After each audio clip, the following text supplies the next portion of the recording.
Of the City of Montpelier's Development Review Board. It is July 20th, 2020. I'm going to start things off with introductions. My name is Kate McCarthy, and I am the chair of the DRB. And I will say the names of the DRB members who can then sort of wave so that you can be introduced to them as well. So DRB members here tonight are Joe Kiernan, Rob Goodwin, Roger Kranz, Kevin O'Connell, and Michael Lazorchuk is with us on the phone. Hello, Michael. Hello. How's everyone doing? Doing fine. Thanks for being here. We are staffed this evening by Mike Miller, City of Montpelier Planning Director. Thanks for being here, Mike. And then we are assisted, as always, by Tammy Furry, who is our recording secretary, who makes these meetings into minutes, which we greatly appreciate. What I will do next is turn to Mike, who will give a brief overview of the procedures that can be followed for anyone who might be watching on ORCA but wanting to zoom in with us here. All right. Let me do this real quick. So, due to the state of emergency declared by Governor Scott as a result of COVID-19, as a result of the COVID-19 pandemic, and pursuant to Addendum 6 of the Executive Order, the Development Review Board is authorized to meet electronically. In accordance with Act 92, there is no physical location to observe and listen to this meeting contemporaneously. For public access, however, in accordance with temporary amendments to open meeting law, the Development Review Board is providing public access to the meeting by hosting a video conference meeting, including both video and telephone access options, with additional access offered through live streaming of the meeting. And that is what's coming through on ORCA. We are using the Zoom meeting platform for this remote meeting.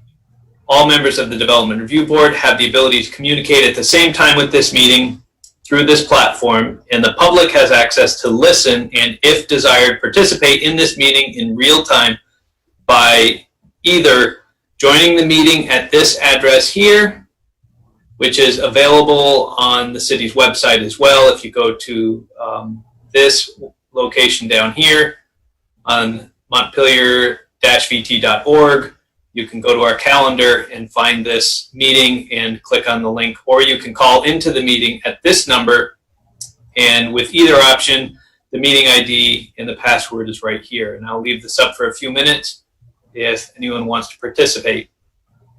So we gave notice of to the public of the necessary information for accessing this meeting, including how to access the meeting using telephone or video, and it is posted in the meeting agenda. And instructions have been provided on the city website, as we mentioned at that site. If you have problems getting access to this meeting, you can email me, Michael Miller, at mmiller@montpelier-vt.org. Further, if you have difficulties while accessing video conferencing in the Zoom platform, you can also message me through the chat function, which is at the bottom. When you have logged into the meeting, you should have an opportunity to tell the moderator which applications you wish to comment on, and you can send that via the chat function to me. When the chair announces that the time for public comment for your application arrives, the moderator will unmute members of the public based on the order you submitted your intent. If you are interested in speaking and did not say you would like to speak previously, please raise your hand or state your name. If you're unmuted, and city staff will add you to the queue. Once the chair has recognized you to participate, the moderator will unmute your microphone and confirm that you can be heard, and you are then free to provide your questions or comments, aiming to keep them to 2 minutes. The members will have opportunities to respond or ask questions of you, and the applicant may have an opportunity to respond. The chair may grant additional time for speakers who have follow-up questions or comments. If you have finished, your microphone will be muted again. The chair will then call on the next person to speak. You will be able to provide additional input, but only after the chair recognizes you again. If no one requests to provide additional information, the chair will move on. continuing the meeting if necessary. In the event the public is unable to access this meeting will be continued to a date and time certain. Please note that all votes taken during this meeting will be done by roll call, and I'll now hand the meeting back over to the chair. Great. Thank you, Mike, for that overview. I appreciate it. All right. So what we will do next is approval of the agenda, which we'll do by roll call. Are there any modifications to the agenda from DRB members? Okay. In that case, I'll take a motion to approve the agenda. So moved. Motion by Kevin.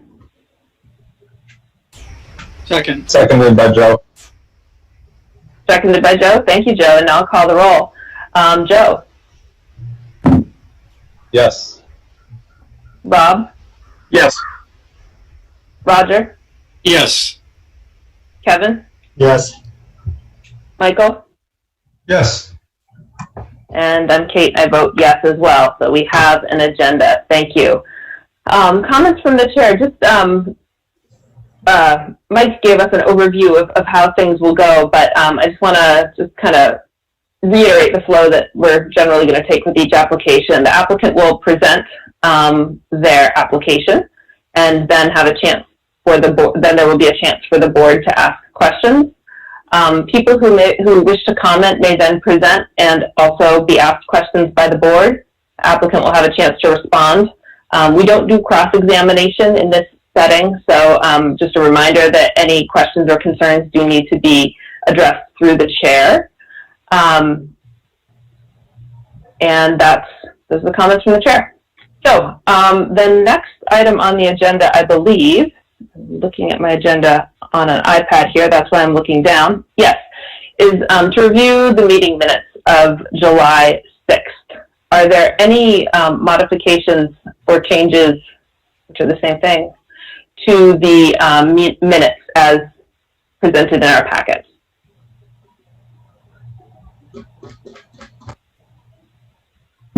All right, I'll take a motion to approve the minutes. So moved. Motion by Rob. Second. Second by Roger. All right. All those in favor, Joe? Yes. Or Rob? Yes. Roger? Yes. Kevin? I wasn't at that meeting, Kate.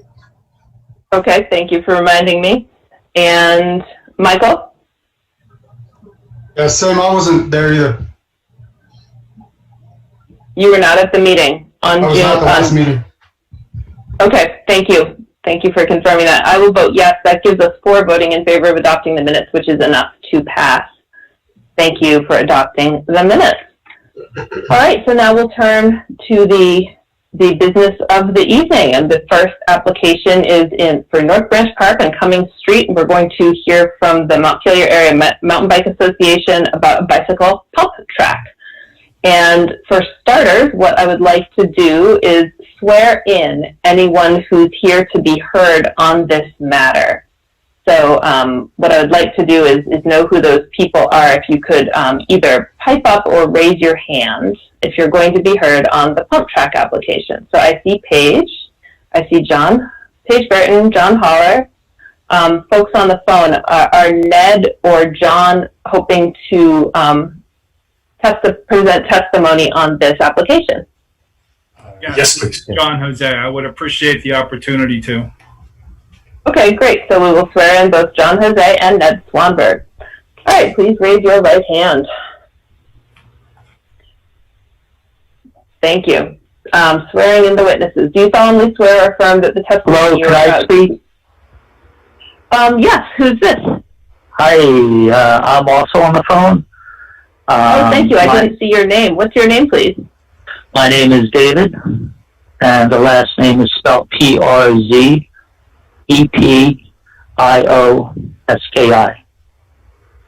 Great. We will include you as well to be heard on this application. Thank you for chiming in. So for folks who are going to be heard, please raise your right hand and I'll administer the oath. Do you solemnly swear or affirm that the evidence you are about to give is the truth, the whole truth, and nothing but the truth under the pains and penalties of perjury? I do. I do. All right, thank you all. We have sworn in the witnesses. So what we'll do first is we'll hear a brief summary of the project from Mike Miller, and then we'll turn it over to the applicant. So Mike, if you would be so kind. All right. Well, because as some of you, as probably most of you know, Meredith is usually the one who does all these applications, worked with the applicant, prepared all of the pieces of this, and came down sick. And so I am covering for her. And so I don't know what's going to be the best way of actually going through and doing the presentation because I'm not as familiar with this application as perhaps the applicants are. And Okay. maybe that might be a better path to take. Sounds fine. I just put you on the spot, Mike, without any warning. So thank you for reminding us that Meredith's been doing most of the work on this. I'm also comfortable with getting an overview from the applicant. So with that, we'll turn it over to you, John, if you wouldn't mind taking about no more than 10 minutes to tell us about the project. Sure, happy to do that. Thank you, Kate, and thank you all for serving on the board. This is my first time to appear before the DRB. First night meeting in a while, but appreciate all that you all do for the city. So I'm here on behalf of the Montpelier Area Mountain Bike Association to present this proposal for a pump track. I'm not going to go into great detail because you have that before you in the application as well as a very thorough staff review. So I'm going to assume you've looked at that, read that, and I've looked at that. Happy to respond to any questions you have about the project or the comments that are made by the staff. But just briefly, a pump track is a small surface with sort of rolling hills. You may have seen the Times Argus over the weekend had a picture of the Waterbury pump track.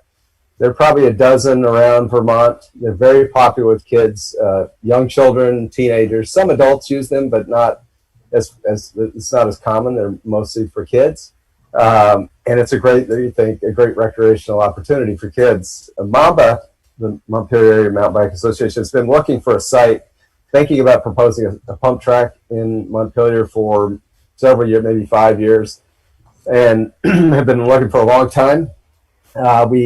When we began work on the North Branch Trail project a few years ago, the trail builder who was helping us with that project pointed out this site, and actually I think it was also working with Alec Ellsworth from the Parks Commission, who was not a director then, but was a staff member. Also, we had discussions with him about that site, and it really became clear that that was a pretty ideal location. And we've looked at a lot of different sites. It's for many, and obviously not relevant here, but really difficult to find an appropriate location for lots of reasons. We think this one's really ideal for a lot of reasons. One is its proximity to the North Branch trails, very popular mountain bike trails that the city has helped support, mostly privately funded, but enormous popularity of those trails that we're seeing grow every year. This is a nice adjunct to that for kids to be able to explore mountain biking. Those trails are difficult for kids who are, probably younger children for sure. It is in close proximity to the swimming pool, the recreational fields, just a short, few hundred yards across the bridge, across the North Branch and down an existing trail to access them. It's also located adjacent to the Cumming Street Apartments. I think it's going to be an enormous addition for those residents. If you've spent any time over there, you know that those kids love to bike. There are bikes everywhere, and there are always kids on bikes.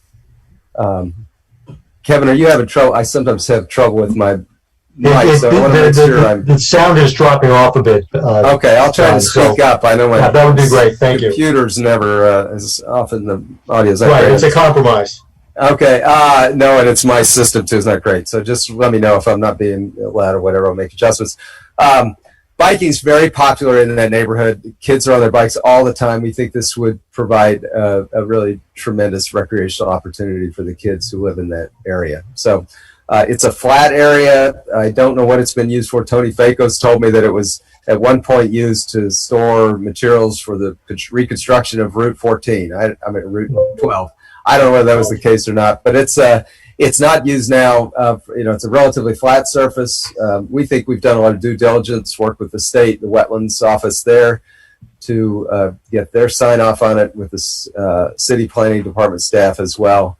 We think this is a really good project. We've raised about $8,500, most of that through private fundraising, to build this site. Short distance, about a mile from the center of downtown Montpelier, so easily accessible by a bicycle. So we think this is going to be really popular, great addition for recreational opportunities in Montpelier.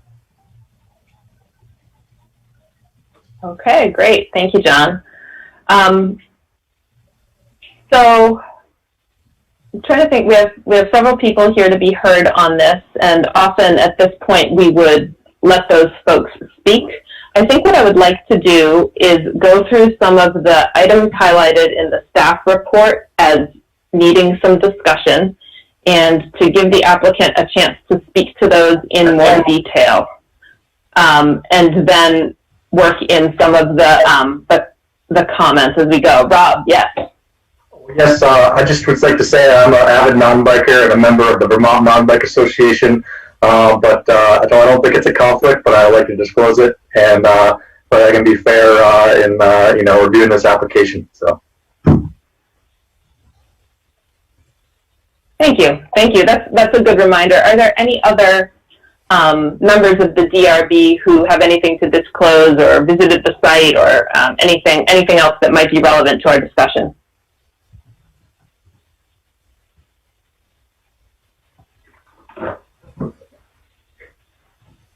Okay, nobody else has anything to disclose. Previous work on this project. Okay. So maybe what I'd like to do is just so I know how to manage the flow of this, I'm going to go through each of the people who have said that they're interested in chiming in, and I'm going to get a sense of what issue you're going to chime in on, because we may be able to do this in the middle of the staff review. So I'm just going to go in the order you introduced yourself. So Paige, which parts of the application would you like to comment on? If you wouldn't mind just unmuting there, Paige, so we can hear you, that's okay. I'm concerned about the vernal pool on the other side of Cumming Street and the wetlands, which turns out to be a beaver pond adjacent to the site, and just making sure those are protected. Okay, thank you. And John Jose. Yeah, my concerns are similar to Paige's, more specific to some of the amphibian breeding and migration that takes place in the area of the wetlands and in the proposed project area. Thank you. And Ned? I have 5 things I would speak to, or at least 4. One of which is, again, the vernal pool and the wetland features, and their use by wildlife, and the lack of any kind of space or buffer or planting. I'd also like to speak to the fact that it's an overlapping hazard area with floodplain issues and river corridor issues. Make sure we're clear about what that's all about.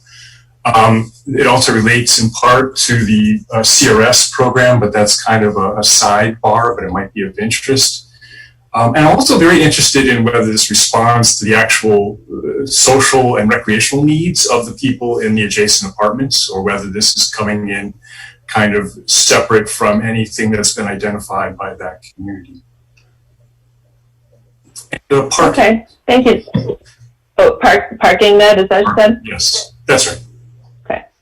Okay, thanks. And then David. Hello, everyone. My name is David. And so to echo what everyone else just said, I'm also very concerned about the wetlands and the vernal pool. I don't like the idea of putting up a buffer or a fence. You can't segment nature. It just, you'll destroy it. Also, I happen to live on Cumming Street, and I don't know if anyone else does, but it's a real joy to hear in the spring all the spring peepers, and it's really beautiful. And that's just one aspect of the beauty of this area on Cumming Street is how integrated nature is into the apartments and the houses that are already here. And I don't want to destroy that. There's all kinds of animals and wildlife, and I can go on and on and on about its beauty. The other thing is, I'm very concerned as a cyclist for a lot of years. I know that there's a lot of fads.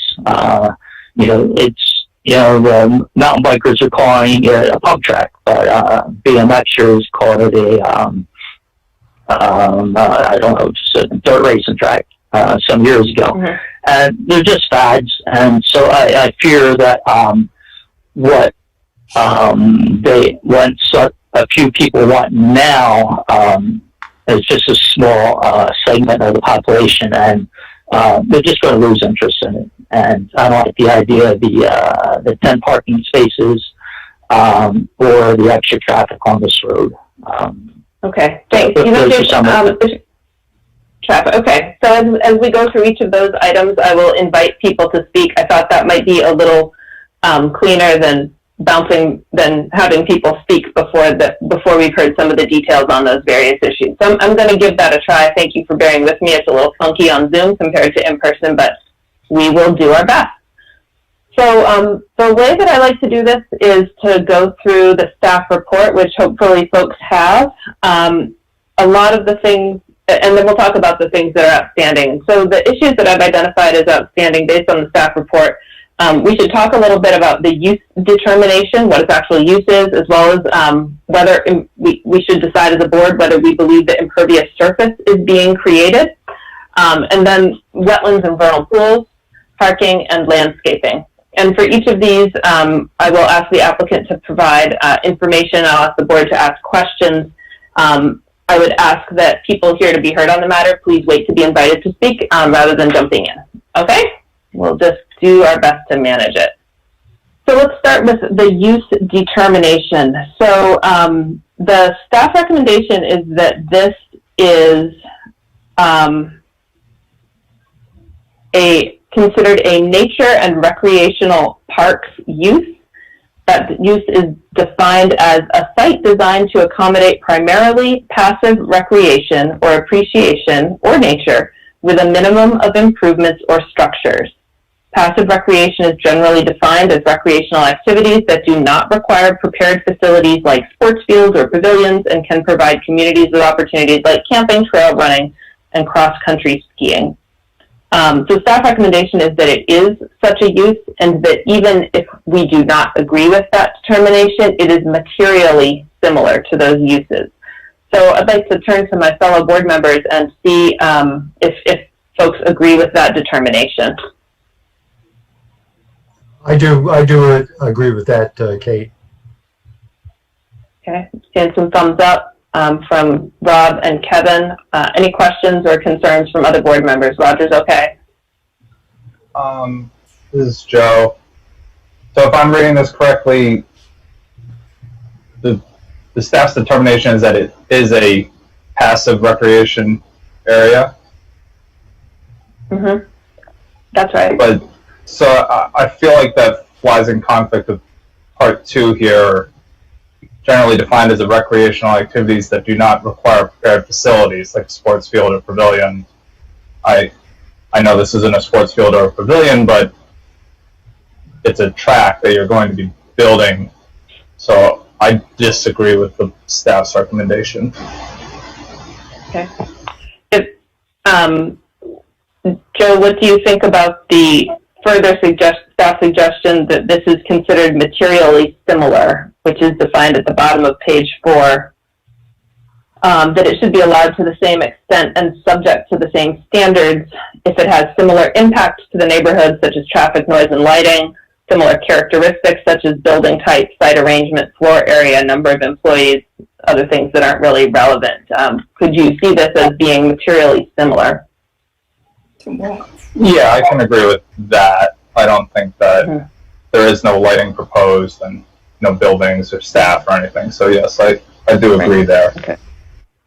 Okay. And I agree with Joe. That echoes my thinking on it, that it does seem a bit more improved than passive recreation might imply, but for the sake of evaluation, we could consider a materially similar use per section 3001D.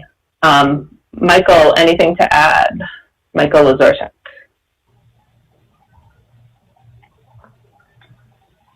Okay. Okay, so that was the first thing we needed to figure out in the staff report. So moving on to page 5 of the staff report, we're looking at a section that has to do with dimensional standards and accessory structures and uses. We just talked about uses.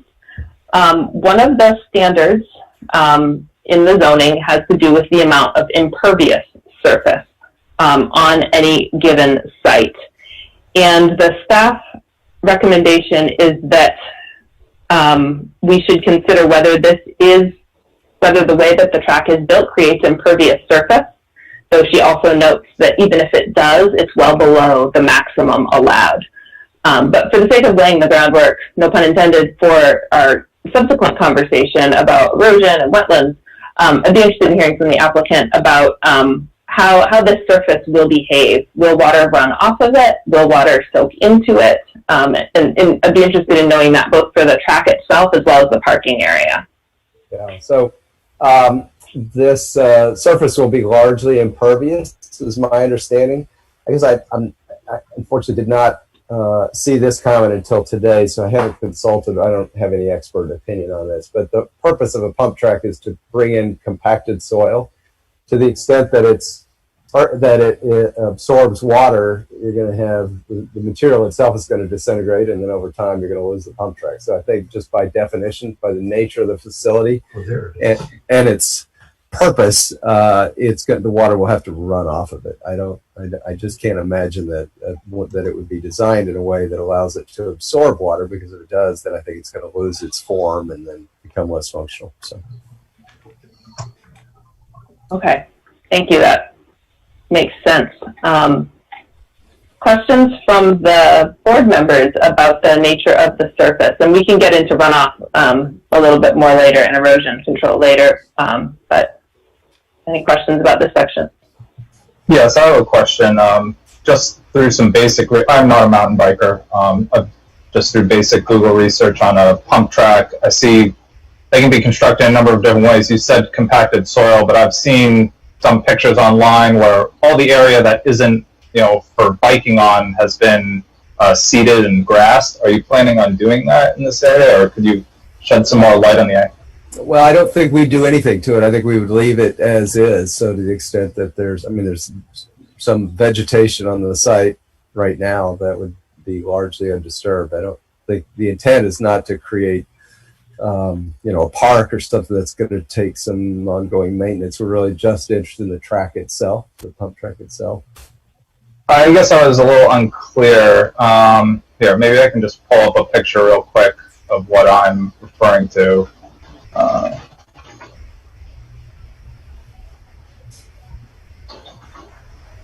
So this is a good example here. I'm just going to share my screen really quick. That's all right. Sure. Yep.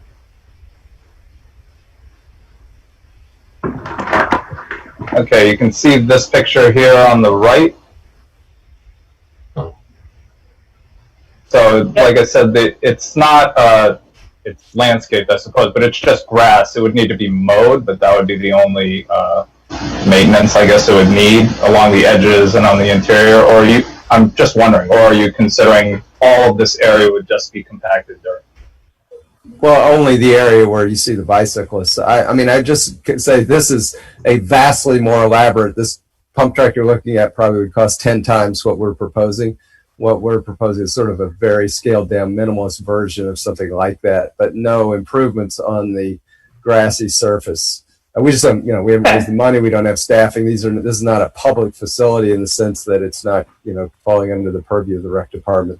This can be voluntarily maintained. So the idea is to give kids an opportunity of a place to bike, but not to create a park on the site. Okay.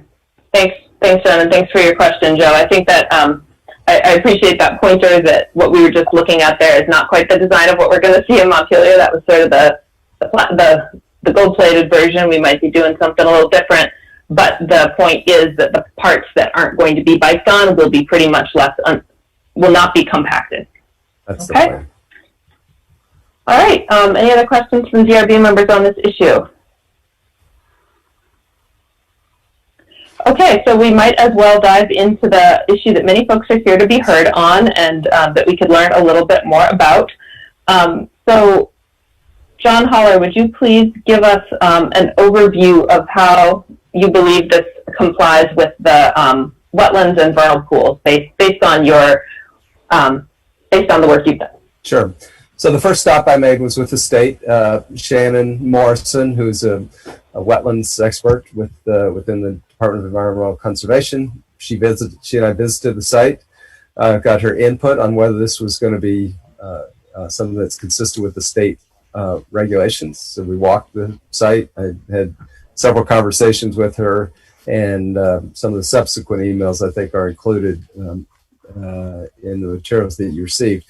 She wanted to ensure that we have a 50-foot setback from the existing streams. We've done that. The wetland itself is pretty well demarcated. There's a fairly steep drop-off, an embankment. The site itself is very dry. I've been out there, and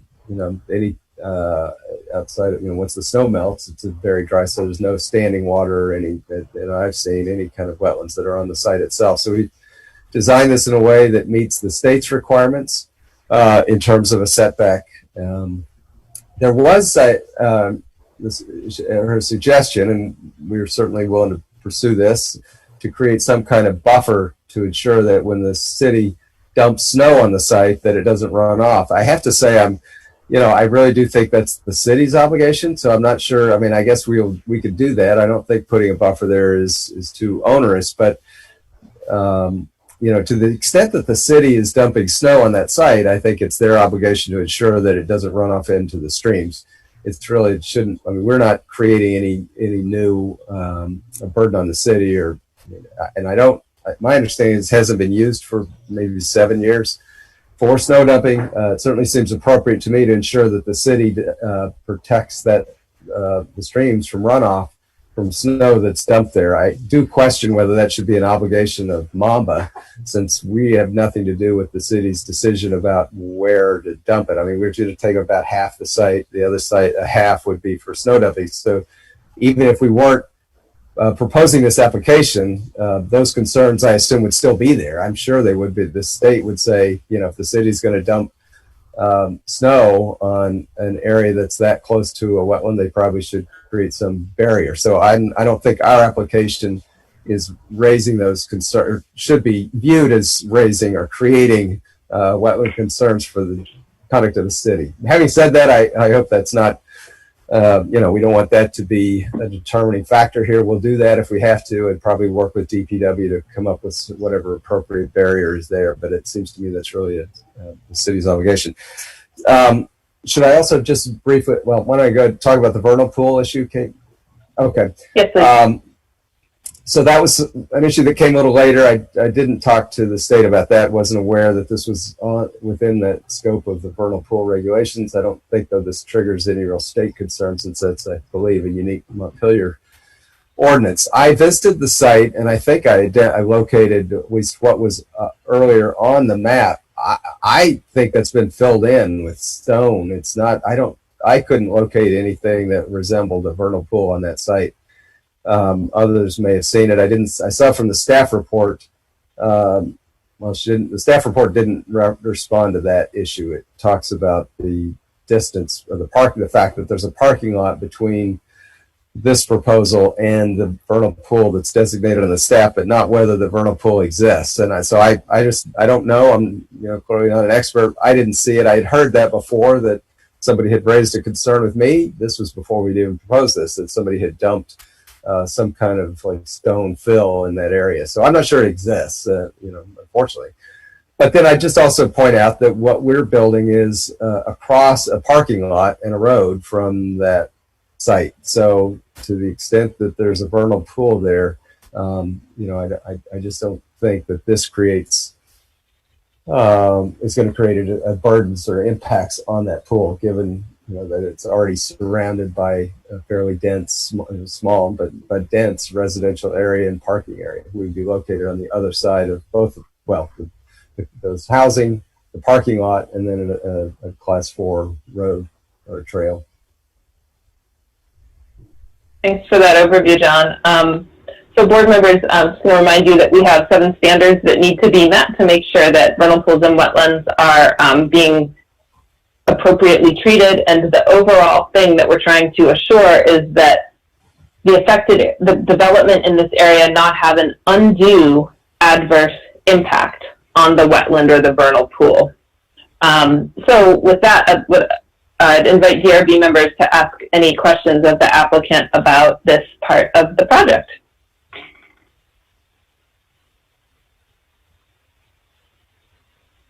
Yeah, Rob.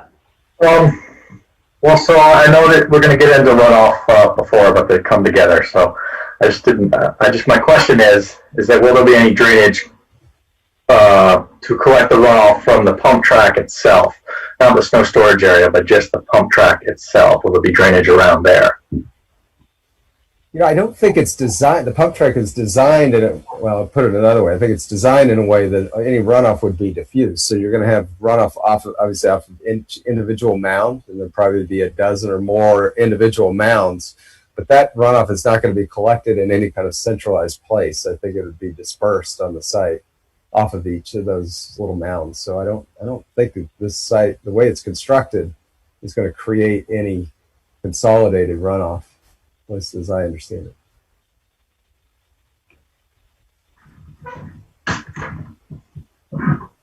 Kevin's muted. Kevin, you're muted. Kevin, you're muted.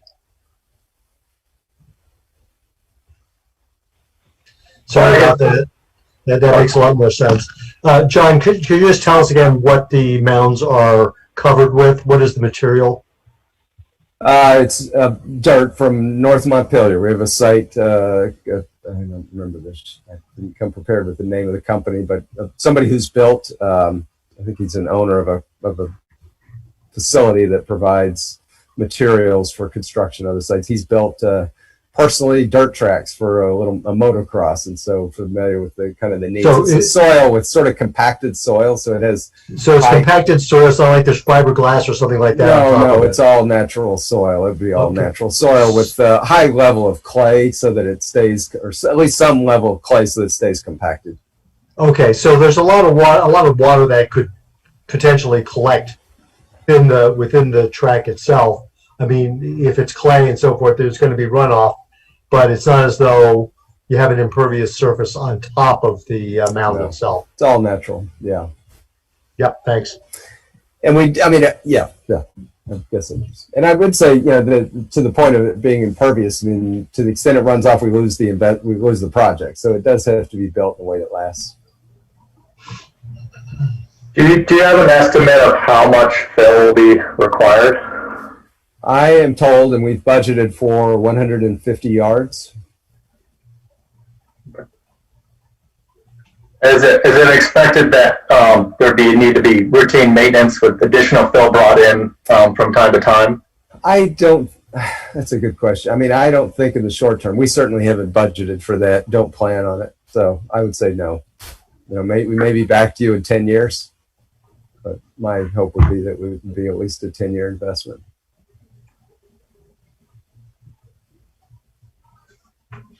Okay, other questions? Well, maybe related. Our staff report notes on top of page 8 that we have not received existing or proposed grading plans. Is that still the case, or have those been submitted? Have grading plans been submitted since the packet went out? When I first approached the city about this, I was told this would be an administrative approval that we'd get in 10 minutes. So this has all been new to me, and as I saw the staff report, I was a little overwhelmed at what this has become. We thought this was going to be a minor application with a simple process for approval, so this has grown into something that's obviously much more complex, but no, we haven't, and I wasn't even aware that that was something that we might need to submit. Okay. All right, thank you. Okay, so is the design such that so it sounds like the recommendation of, looking in my notes here, there's a recommendation from the state wetlands expert to a determination that you're not within the 50-foot buffer of the wetland, and a recommendation to fence it so that people don't bike into it by mistake. Are both of those things true? Does the pump track stay out of the buffer? It does. The closer, my understanding, I went back and looked at her emails today. Her concern was with the snow storage runoff, not the use of the property by a pump for the pump track. I could be wrong about that, but that was my understanding. Her concern is the runoff, and of course, what the material that's in the snow that runs off into the stream. Okay. And would you be open to a condition requiring delineation of any buffer that, I'm not asking for landscaping, but delineation of a buffer that would assure that people using the pump track don't end up in the wetlands? Yes. Okay. Thank you. Okay. Kind of going through my notes here. All right, so what I'd like to do next is turn to the folks who are here to be heard on this, and the order I'm going to go in is Paige, John, Ned, and David, asking to speak specifically and concisely to the vernal pools and wetlands. So if you wouldn't mind taking just two minutes each. You've now heard a little bit more about the project, and so I would ask you to share with us any new information that you want to make sure we hear and consider. So starting with Paige. Make sure you unmute there. Sorry. I submitted comments very late in the day today, so if it's okay, I'd like to read them. Full disclosure, I'm a member of the Conservation Commission, but my comments are not on behalf of the Commission because I'm not approved by them to make these comments, but they're informed by my membership and by the concerns of the Commission. It's definitely within the 500-foot protection area around the vernal pool. In my letter, if anybody's had a chance to read it, I said I would suspect that the project would not have an impact on the vernal pool because the site is on the other side of the road and it's away from the woods, and that the land and vegetation on the proposed site are not of the type that would be likely to support the amphibians that utilize the vernal pool as a breeding ground. However, John Jose will correct me on that, and I'm grateful for his comments. There is an obvious wetland which needs to be protected, and so I'm asking for, I want to suggest the following conditions. One is to mark the 50-foot buffer around the wetland before construction begins to be sure it's not encroached upon. Two is to provide erosion control between the project and the river and wetland during construction. Three is to take steps to protect the wetland from runoff, and this is from the pump track, not the snow parking. That is not, that's not part of this application. But it could include fencing around the perimeter of the track to make sure people don't walk or ride into the wetland, and or planting native vegetation on the riverside of the track to mitigate runoff from the raised area and control erosion. Four is to create as little soil disturbance as possible given the toxic nature of the soil that's been subjected to snow dumping and all of the associated contaminants that are in that, and compaction for a long time. And five is to use gravel only for the parking lot, not paving, if they could do that. I would also ask why the parking lot is necessary when there's a paved dead-end road adjacent to the proposed site that's plenty wide enough for cars to park and for city trucks to get by, which they want to be able to do. If the parking lot were eliminated, the whole pump track could be moved further away from the wetland area. Okay. Thanks, Paige. And what we'll do rather than a back and forth is John Holler will give you another chance to talk at the end if some of these concerns aren't addressed as we go along. Questions from DRV members for Paige? Yes. Do you know the location of the vernal pool exactly? It seems like there's... Yes, it's on the other side of the road. You know where the... And by the road, you mean Cumming Street. Sorry, Cumming Street. You, where the bike track goes up across from the apartments that are on the left-hand side as you're driving toward the site, there's a bike trail that goes up, and there's a sign, a new sign right at the bottom of it, if you've been out there. And the vernal pool is just to the left of that sign, and it kind of runs along the, Thank you. it kind of runs along the road, but it's right at the edge of the forest. And right now, I was down there this morning to look at the site, and it's completely overgrown, so you wouldn't see it. It was full of wood frogs and spring peepers this spring when I was down there. And it's a state-recognized vernal pool, I believe. Great. Thanks for that question and that answer. Other questions from DRB members? Okay. So then next up is John Jose. About 2 minutes of comments, if you would, please.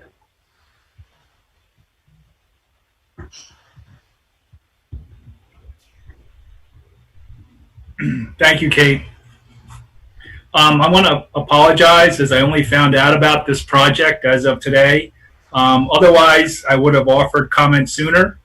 A little bit of background on me. I have an interest in matters related to natural resource conservation in Montpelier.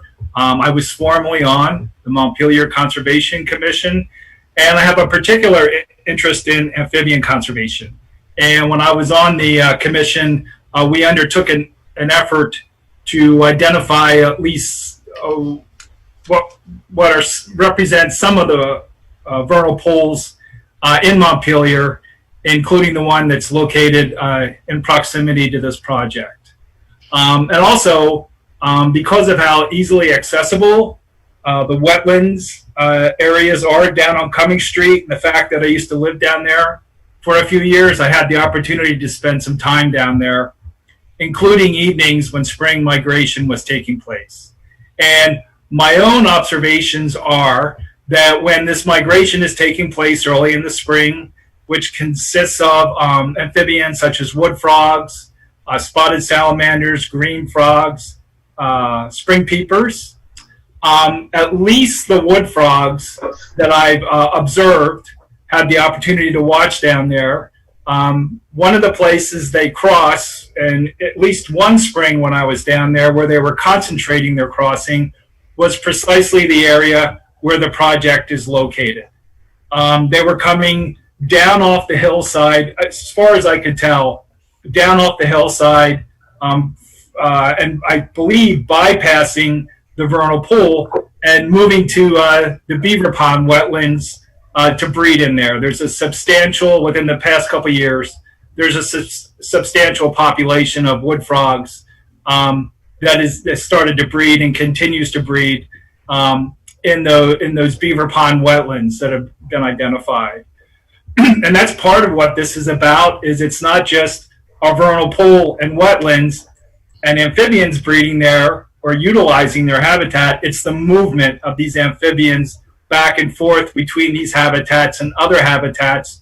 And also their overwintering areas. For instance, those wood frogs may move back up that hill in the fall to burrow down shallowly in the soil up on the hillside there and overwinter in a frozen state up there.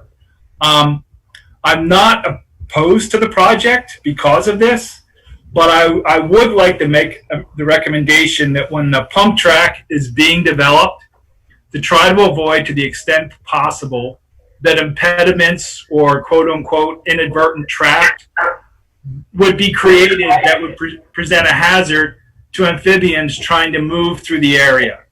And keep in mind, when these amphibians are leaving their breeding wetlands, as are wood frogs right now, they're very, very small, literally the size of a tiny little cricket. So what might not seem like an issue to us for a frog to surmount, an obstacle, can definitely become an issue for them. And this is the first exposure I've had to the idea of this kind of facility, and I Googled it real quick, and I could see it was kind of this series of dips and rises, kind of a mogul kind of structure. And that's the first thing that came to mind was could the construction of this project potentially inadvertently inhibit amphibian movement or even create some quote unquote traps for them? And I do want to state that vernal pool is there. To my knowledge, when I was there about a month ago, I stopped in and checked on it, and it's one that is certified as being present in the city. And last thing I'll say is a few years back when Mamba was having some trails installed off Cumming Street, some new trails, I, at that time, was on the Conservation Commission, and I had the opportunity to meet with the gentleman who was constructing the trails. We had a very similar, very brief conversation where my basic suggestion was that he do whatever he could to avoid creating steep sides to the trails he was developing in the area of the vernal pool or any other potential impediments to the amphibians moving from and to the vernal pool. So again, that's what I'm basically asking be taken into consideration in the construction of this project. I'm not opposed to it. It's just that whatever can be done to not impede the movement of the amphibians in this lowland area when they're moving between their breeding habitats and upland habitats and such. Great. Thank you, John, for that perspective and that request. That is helpful. And Ned, and Ned, if you wouldn't mind sticking to what we're talking about now, the vernal pools, wetlands, buffer, and you could talk about the hazard area and river corridor, but we'll save parking for later. Sure. And it sounds like we really can't speak to whether it's active recreation or passive. That's already a separate issue, right? And whether they have a stormwater permit. We require that state permit be granted. Yeah, thank you. We'll get to that a little bit later, but consider them flagged. So it is actively a very wonderful wetland. It's a hot spot. I walk to it all the time in the spring. It's full of wood frogs. The vernal pool is very active there, as it was described by Paige. Flushed hooded merganser off it this spring. Also the wetland, with the beavers, wood ducks, and all sorts of activity all through there. I found a bittern in there not too long ago. So it's a hammered wetland. It's been filled, through a whole process of probably illegal and overlooked fill. I've seen some images on Google Earth where you can see the blackness rolling off of the piles of snow melt. So there's some real historical issues with that site for sure, but it's a very active spot, and it would be a shame to take a place that's so hammered and instead of perhaps restoring it for wetland function and buffer function and floodplain function, increase the problem. So I am very alarmed about that. Thank you. Okay, thank you. Any questions for Ned or John from board members? Yeah, I just had a question. We're talking about barriers during construction. Do you have any sort of specific examples? And I know I've seen, like, at some points, if installed incorrectly, like silt fence can be a barrier, temporary barrier to these creatures. But seems like you guys know more about this, than I do. So I just didn't know if you had any specific alternatives to, stuff that would, control runoff, but also allow passage of, amphibians through the site. And you're asking about during construction in particular, Rob? During construction, yes. Okay. It's very tricky. I won't speak to that much, but it would be a tricky issue for sure, Rob. And I do believe that Shannon Morrison had talked about putting up permanent barriers, such as Jersey barriers, to kind of block access into the buffer and protect the wetland from including snow dumping, traffic, and the sprawl from the site. So, but that's a very interesting question. I can respond to that as well, Kate. Okay, yeah, go ahead. I think there's a couple things that can take into consideration depending on the extent, the length of the vernal, of the silt fence. This would be something we'd want to look into some more, but it may well be that the animals can get around it, work their way around it. That's one possibility. The other thought is timing. Most crucially, and if the project could take this into consideration, your big movement of amphibians to the breeding pools is going to take place somewhere mid plus or minus April. And usually there's either one large night or a few different nights that they move on. So if timing of the project could take that into consideration, I think that's one possibility that could address concerns around a barrier like a silt fence impeding their movement. Great. Thank you. All right. If there are no other questions from DRB members, I want to move on and give David his 2 minutes. So, David, please go ahead. Hello, everyone. This is David. So my concerns is also the wetlands and the vernal pool. But it sounds to me that the Mamba is saying that it's not going to once the track is built, there's not going to be any maintenance or upkeep for the facility.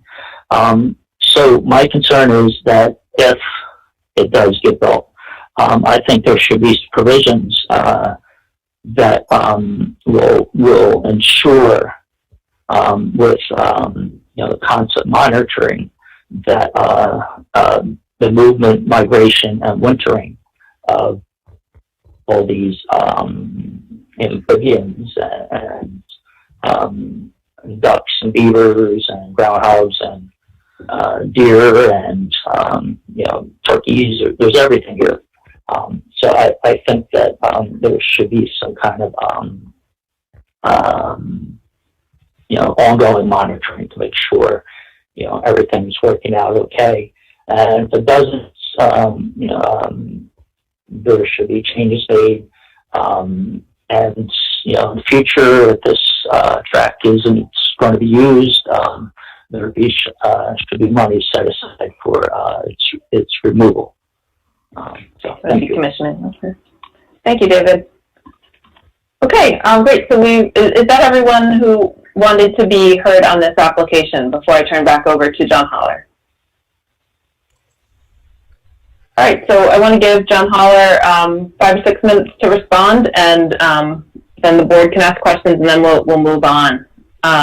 Before I do that, everybody's disappeared from video for me, and I wonder if that has to do with my internet connection or if it has to do with people just sort of listening silently and quietly. Are others having trouble with video feed? I just wasn't sure the protocol myself. No, there's nobody's breaking any rules. I'm just wondering if my computer's broken. Okay, I can see most people. I can see 4, 8, 11 Okay. people. Okay, so it's on my end, and I'll go with that. But know that I can't see you raise your hand, so that's what that means. All right, so John Holler, go ahead, and if you want to respond to some of those concerns and reflections, or just let us know what you want to say. Yeah. Well, I'm trying to organize how I would respond. So maybe just a couple of things. First, respond to Paige's question about the parking. Why do we need parking? Honestly, we went back and forth about that. I don't think very many people are going to drive there. I hope they don't. It's bikeable from downtown. I bike to those trails. And there also is there's Cumming Street is a pretty wide road, so people typically now there's no parking for the North Branch trails. There's probably much more vehicle traffic, I would think, bringing bikers there to that site, and they park on Cumming Street. I'm not sure about the road, the access road that goes towards the river. That's one I know Tom McCardle was concerned about that being open. We did look at whether that was wide enough for putting parking on the other side. I guess ultimately we just came down to the fact that this was going to be convenient. We had enough room on the site, but it wouldn't be paved. It would just be gravel or some kind of very minimally maintained or upgraded surface to allow for parking. But it's not, I don't think, critical, but I do think it would be convenient to have, but not intending any pavement, certainly, and haven't budgeted for that. I share Jose's concern about the frog migration. We certainly don't want to do anything that's going to impede that, or that's going to have an adverse impact on the amphibian movement in that area. I'd be interested in maybe having John talk. I think it was John who mentioned talking to the trail developer, Brooks Gatchard, who's done these all over the state. And I'm sure he would be amenable to having a conversation about how this could be constructed in a way that minimizes the vernal pool or the migration from frogs. I know one of the concerns is the timing of this. So I think John, or maybe it was Ned, mentioned that mid-April was the peak period for migration. This site would only be used when it is dry, and we would probably close it. Maybe, I'm not sure. We haven't talked about that, how we'd rope it off.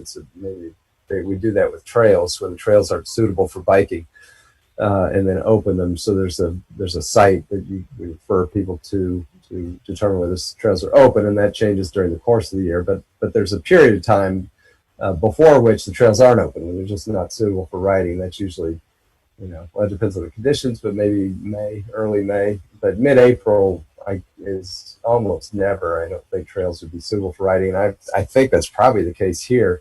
If the bike pump is wet or there's still snow on it, we certainly wouldn't want people on it. So, I think there's a way that we could maybe have a conversation about how to ensure that it's not used at a time when there may be amphibian movement on that site. Yeah. John, if I could interrupt you for a second, John. I think. Do you know what time of year this would be constructed if you get your permit? This year. This summer. Okay, so construction would not likely interfere with the migration. No, not at all. He's finishing work on the existing trails network this summer, and hoping to do when he finishes sometime this summer. Okay, great. Early fall. I guess that's all I have to offer. Okay, that's helpful. Great. Any other questions on this issue from DRB members before we move on? All right, thanks everybody for bearing with us. Good conversation and informative for us. So the next item that we're looking at, page 8 of the staff report, has to do with erosion control, which we've discussed a little bit. The staff recommends a condition of approval, which is that prior to, first a sort of a typical requirement is that, one thing at a time.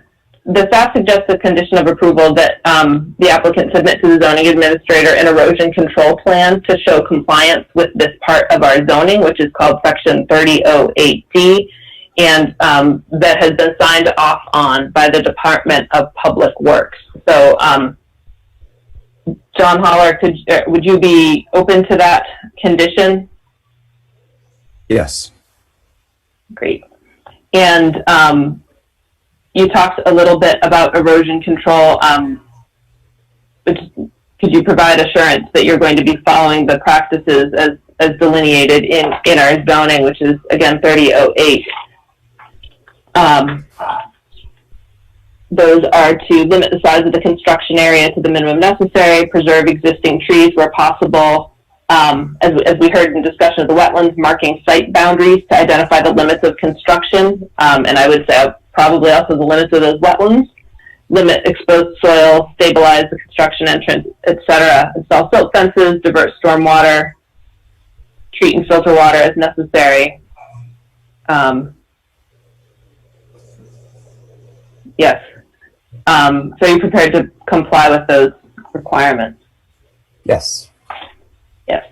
Okay. Questions from the board on that, on erosion control and management during construction?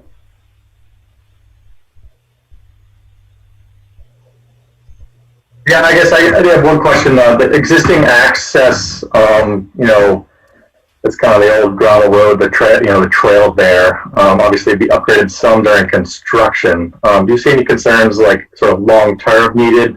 Doesn't it cross a ditch or there, and there's a culvert? Maybe I'm mistaken.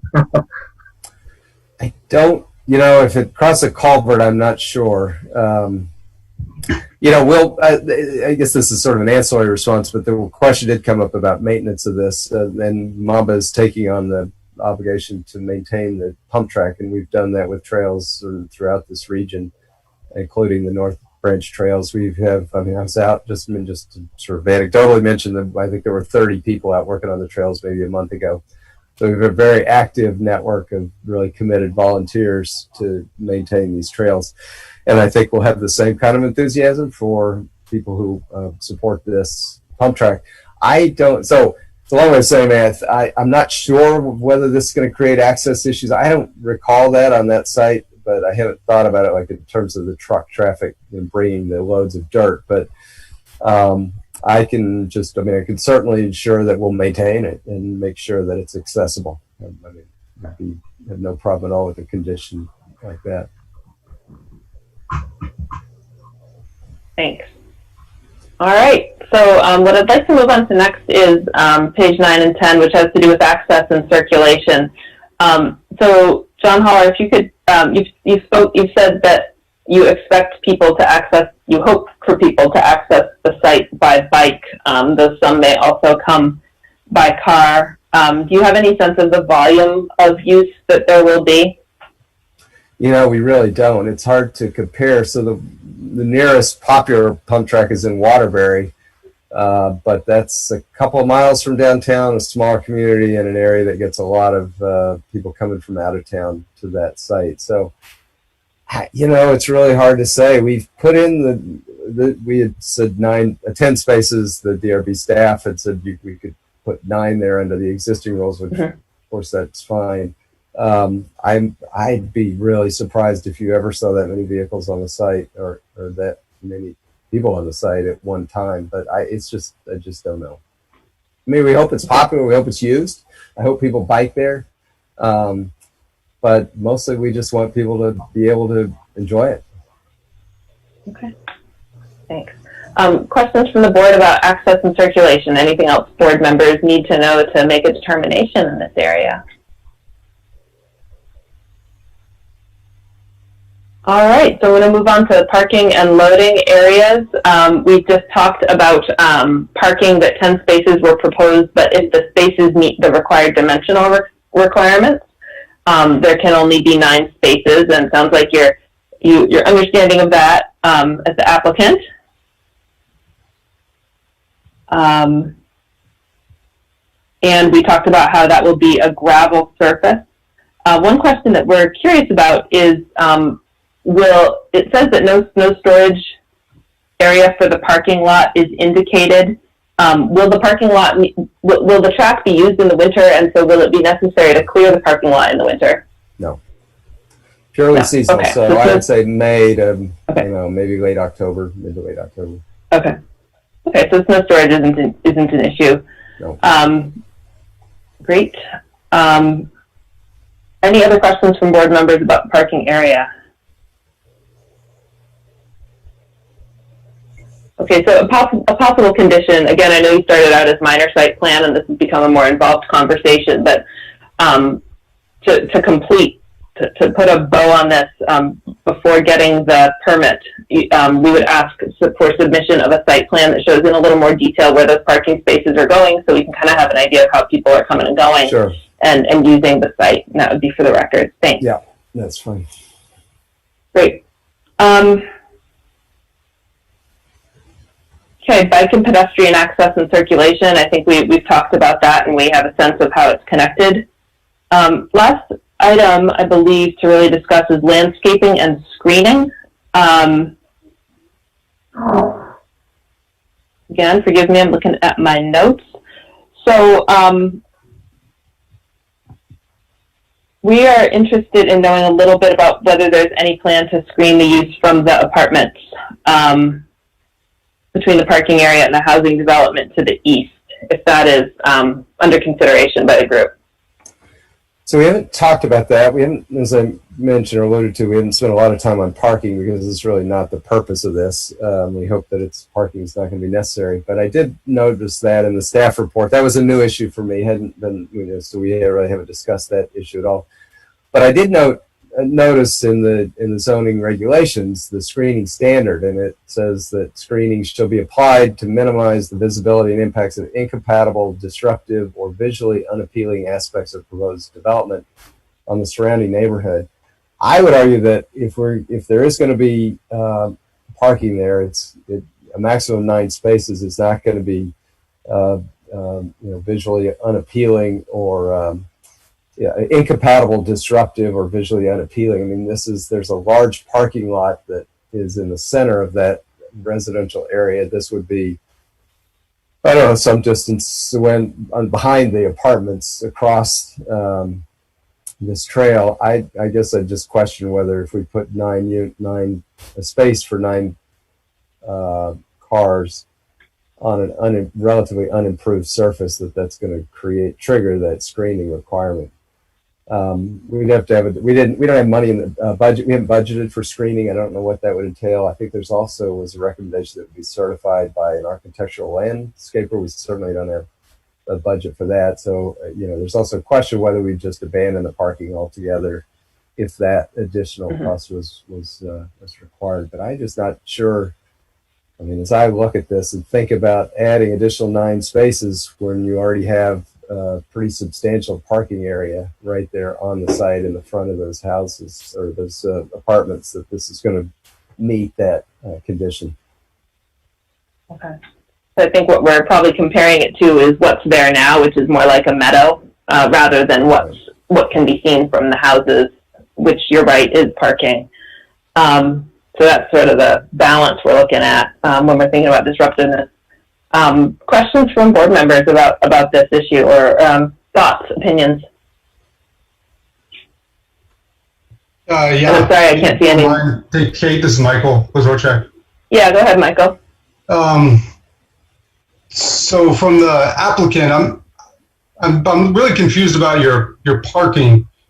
Do you want the 9 spaces or do you not? You seem to be going back and forth, and I'm just curious. Do you actually want those spaces? Oh, we do. They're in they're in the application. We do want the parking because I think that creates more flexibility and more opportunity for people to use the site. But I think what I was saying is that I'm not sure that if there's screening that's required and that we have to hire a landscape consultant to certify that the screening we've done is adequate. I don't know how many thousands of dollars we're talking about. We haven't budgeted for that. Is that, in balance then? Is the parking going to be worth it? So yes, we do want to have the parking. Not sure it would be worth it if we have to meet that requirement. I'm not sure. I'd have to consult with other people. But so. Okay, thank you. Okay, and Kate, are we trying to screen the parking or the track itself? Because when I read through the material, it sounded to me that the screening would only come into effect if we were concerned about screening the actual track and not so much the parking. I believe it's about the project as a whole. Right. We do have other instances where we require the screening of parking in particular. Mike Miller, I don't know if I could put you on the spot about that and ask for your help interpreting. Yeah, I was trying to read through. I guess just for maybe, thought for the group, I don't know that I really, to be honest, I don't know that I really care at all about screening parking. Like the applicant said, it's a parking lot. There's going to be, potentially 9 additional cars. I don't know that really matters. So to me, the larger question for the board is, do we want to screen or require the applicant to screen this track from what sounds like is basically an unused parcel that may or may not have been used to dump snow on? So I guess just I would like to know what we're trying to analyze the purpose of screening for.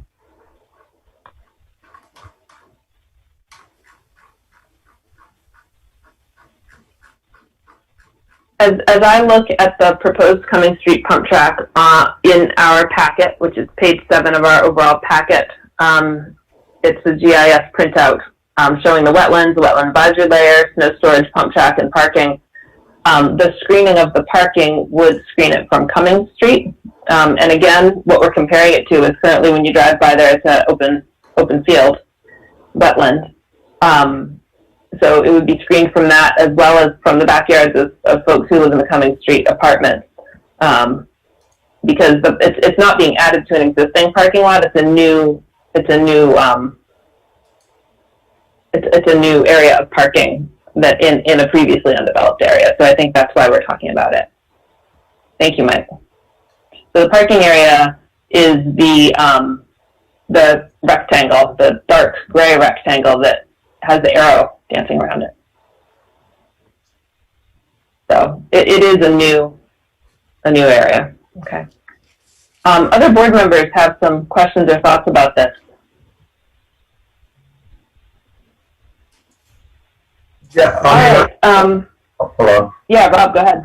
Yeah. I just one thought I had, the 9 spaces, and it seems like that's not an essential number to serve the project. But one thought was ensure that there's space for an emergency vehicle to, come in and turn around there. It seems like there is, but if the applicant believes so, knowing the site more better. Okay, so question for the applicant, yeah. Well, there certainly would be the way the site plan has been submitted, and that's a good point. I think we'd want to make sure that that is available, that space is available. Okay. And I believe this was reviewed by the Chief of Police and Fire Department and found to be adequate for emergency access.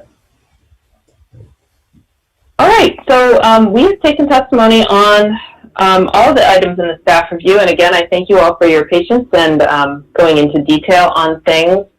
So at this point, I can't see you all. I'm going to sign off and sign on again after this application, so maybe we can see each other. But what is the pleasure of the board? Our options are to discuss and then vote, or have a private a deliberative session, which would be just board members in order to deliberate, determine conditions, and then vote. What is the pleasure? And that could happen either later this evening, or it could happen at another time that we agree to meet together. So based on what you know and what you're comfortable with this application, board members, what's your pleasure? This is Michael. I would like the deliberative session for this one. Okay. And we could do that later. What other board members? I was going to say that I did not see a need for a deliberative session, but I'm willing to go with one if that's the board's inclination. This is Joe. I'm comfortable voting now and not going to deliberative session. This is Roger. Likewise, I'm comfortable voting now. Okay. Kate, All this right, is Ned. so I'm going, yeah. Do you want to talk about floodplains or river corridors at all, or not do that? Ned, thank you for raising that. I appreciate that. If it's okay with other board members, I'd like to acknowledge Ned's point. It is in our staff report, and I believe, yes, I'm going to take 2 minutes of testimony on this from Ned. Thank you for jumping in. Go right ahead. Thank you. I've probably appeared at various other hearings as a state comment from Agency Natural Resources in terms of regional floodplain manager for floodplain issues. And I'm not speaking under my official hat tonight. I'm speaking as a resident of Montpelier, concerned about the situation, but I did want to just kind of point out what I understood to be some of the elements that come in. And one of the curious things about the Montpelier process is that after it goes to the DRB, then it goes for the floodplain river corridor permit at the very tail end. And it would be really nice if there was a better way to integrate these things so that it doesn't turn out to be so disjointed. The whole area is in the floodplain, and this is fill in the floodplain. And the city does not have any restrictions against fill in the floodplain. I live right up against the North Branch downstream, and as we add fill into the floodplain, it flows higher and faster in various ways. It flows higher in some places, and it may flow with more velocity in other places. So as we do that, it does increase the risk to people already close or in the floodplain elsewhere in town. One standard the state uses in the model is no net fill. So if you add something, you have to add something, you take something away. This doesn't necessarily do that. And again, the city does not have a standard about that. It's not in the floodway, which is a big concern. It is in the river corridor. And so that's a big step that the city took to enable the protection of a river corridor along the North Branch itself and only along the North Branch upstream of the Cumming Street Bridge. And that's based in large part, as I understand, about some of the dialogue statewide about river corridors and river corridor protection. But in fact, it is a municipal standard adopted by the city for the city's reasons. It pretty much says you don't do new things in the river corridor, except maybe small accessory structures. You don't put fill in. And part of the logic on the state idea, the state concept of river corridors is we're trying to create room for rivers and streams to change over time. Their positions will incrementally adjust. And that way they'll have the room they need to maintain the least erosive gradient down the valley and do the least amount of damage as it continues down on through Waterbury and beyond. And so that's really what it's about conceptually. And that helps homeowners and business owners and the city and the roads and all these things all the way through the system. So in this case, as I would understand it, the river corridor is basically to say in this area that is not highly channelized, one of the last remaining sections in the city that isn't, that we're trying to not put in new things any closer to the top of the bank than we already have, and to leave some room for the river. That's the basic concept as I would conceive of it. I can be corrected in terms of how Montpelier interprets that. And the dirt, construction of the pump track is an interesting thing. It seems ephemeral. It's compacted soil. It's complex. It's not going to be asphalt yet. But it poses this question in my mind: is this something that is, just kind of a playground and it's gone, or is this the beginning of something that is loved and cherished and enhanced and becomes more and more precious and needs to be protected against the river over time? So that would be the way in which I would look at the proposal. So I'm just putting that out there as such. It's an H&H issue. It doesn't need a no-rise analysis, but it's basically a nature of the kind of proposal. Mm-hmm. Okay. Well, thank you, Ned. I appreciate that. I might like to ask if Mike Miller has anything to add about the order of operations with our permitting that would provide some clarification on how the river corridor issue will be addressed for this project. Well, applicants can address their various permits in any order that they want. They can pick them on the ones they think are the most critical to get first. So presumably, this application has already been talked, because all of our flood rules are all administrative. They've already been working with Audra, and I don't know specifically how in-depth this conversation has been with them already, with her already, and with them. So it's possible that this has already been discussed and is already on its way, because our permits are mostly administrative.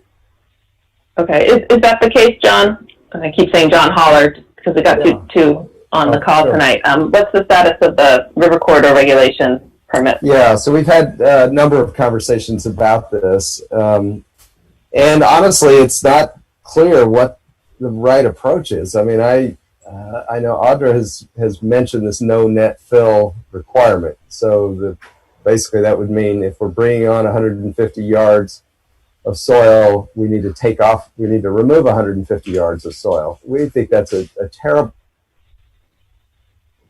idea environmentally, to disturb 150 yards of soil.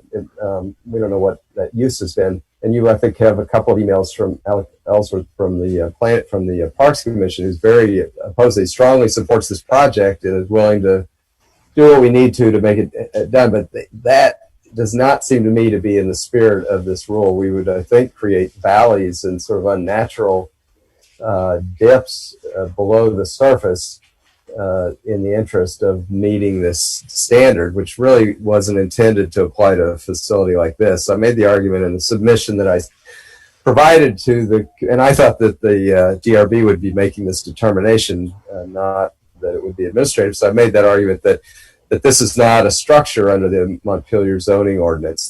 This term structure is refers to, you know, what you would normally think of as a building or other kinds of an improvement. But this kind of a dirt improvement is, we didn't think, would argue is not a structure. I included a case from another community in Vermont applying a similar definition of the term structure.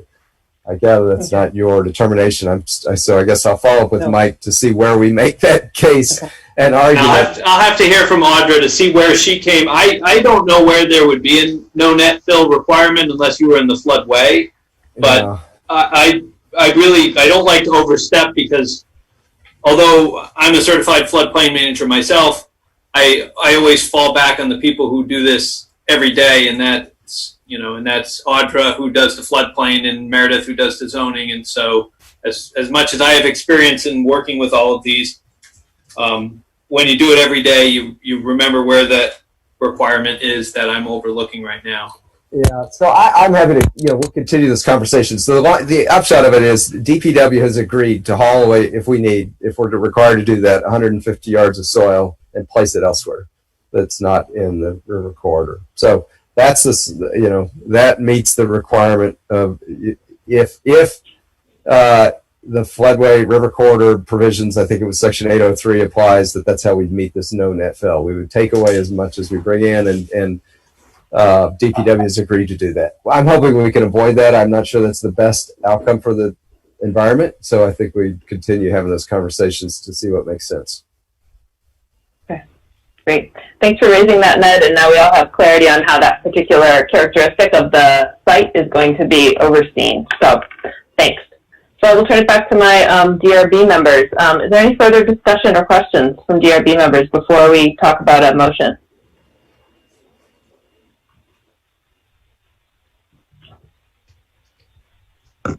Hey, Kate, this is Michael again. Yeah. Yep, go ahead. So I got to be honest, I thought this was going to be a straightforward permit.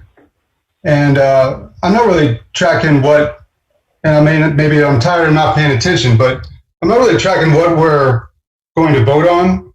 We're talking about maybe fencing, maybe not fencing, maybe vegetation cover, maybe not, maybe doing some sort of vernal pool amphibian protection thing. So I'm just really unclear where we're at on this permit. Okay. Well, thanks. That is okay, and that's why we're talking. So the conditions that are proposed in the staff report. So first of all, we are assuring that the wetland and vernal pool standards are met, and we are applying conditions as we see fit to make sure that those resources are protected. Some of the things that we've discussed are construction during a time when amphibians are not migrating. We have talked about a visual buffer between the pump track so that users don't stray into the wetlands. We have talked about that buffer not necessarily being a Jersey barrier, because that would impede amphibian movement. We have not made a decision about landscaping, but if the DRB decides that we want landscaping, that would become a condition of the permit. And then we have some standard conditions as suggested in the staff report, which I'm flipping to now, having to do with the erosion control plan that would be required, copies of state permits, site plans showing the buffers, the parking spaces, and then if we determine a landscaping plan. So that's kind of the scope of what we are contemplating in this motion, I believe, and I would welcome others, DRB members, to clarify that for me if necessary.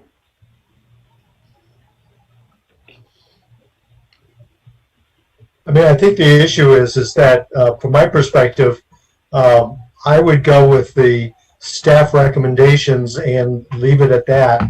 If board members feel as though there's a need to discuss the other factors that were brought up, vernal pools, amphibian migration,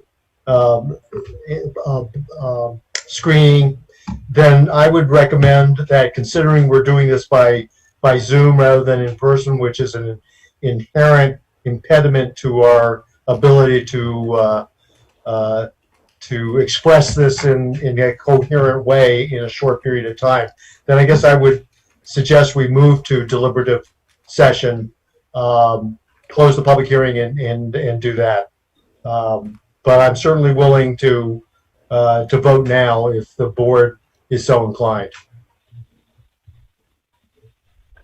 I am inclined to, because there's a lot that we could ponder and deliberate, and that I think we need to be on the same page about as board members in order to put together a coherent and fair motion and conditions. So is there a motion to close, and Mike, please correct this motion if it's not technically correct, to close the public hearing on this application and continue in deliberative session? Is there a motion? I don't think you need to close the hearing. I think you just need to enter deliberative session. If you're going to deliberative session now, I believe that's what you would do. Okay, my understanding is we'll go to deliberative session at another, outside of this Monday night meeting.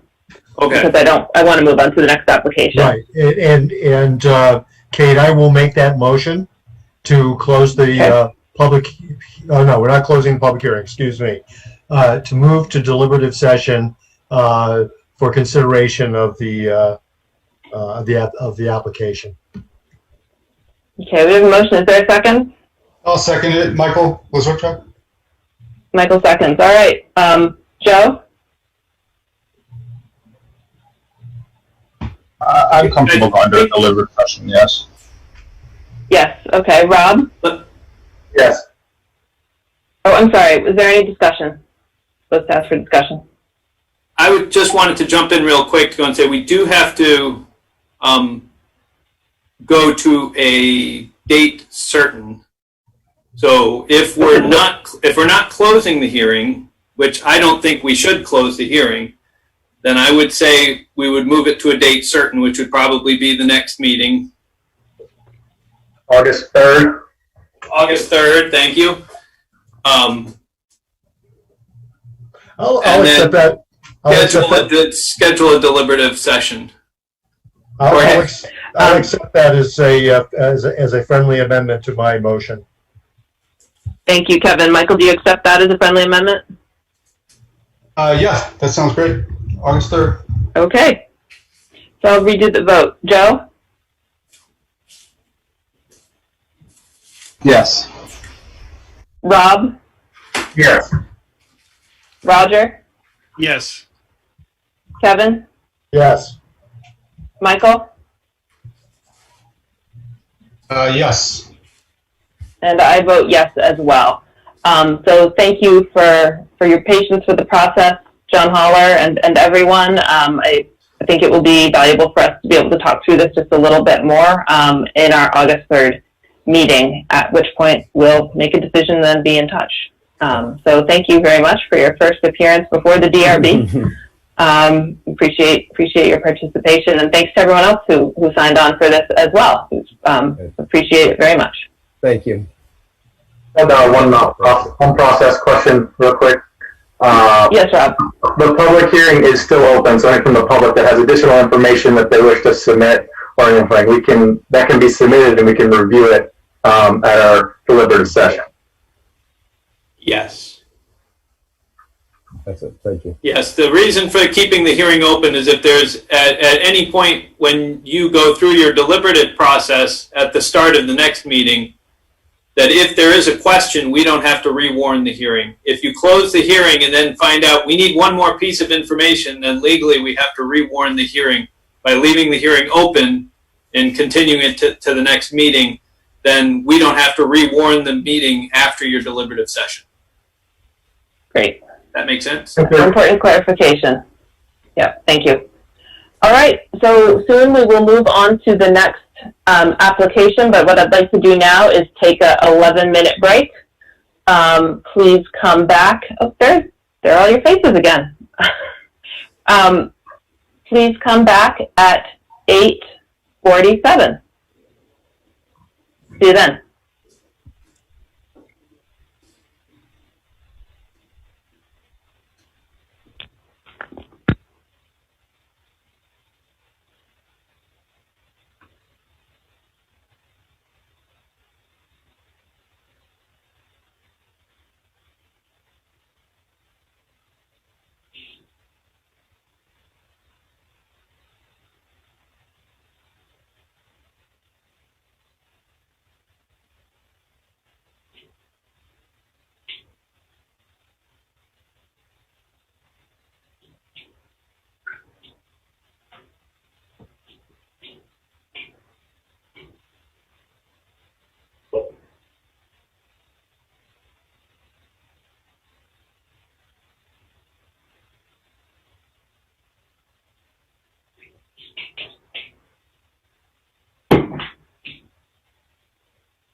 All right, for DRB members, we have everyone we're waiting for. I wonder if Joe is going to be rejoining us.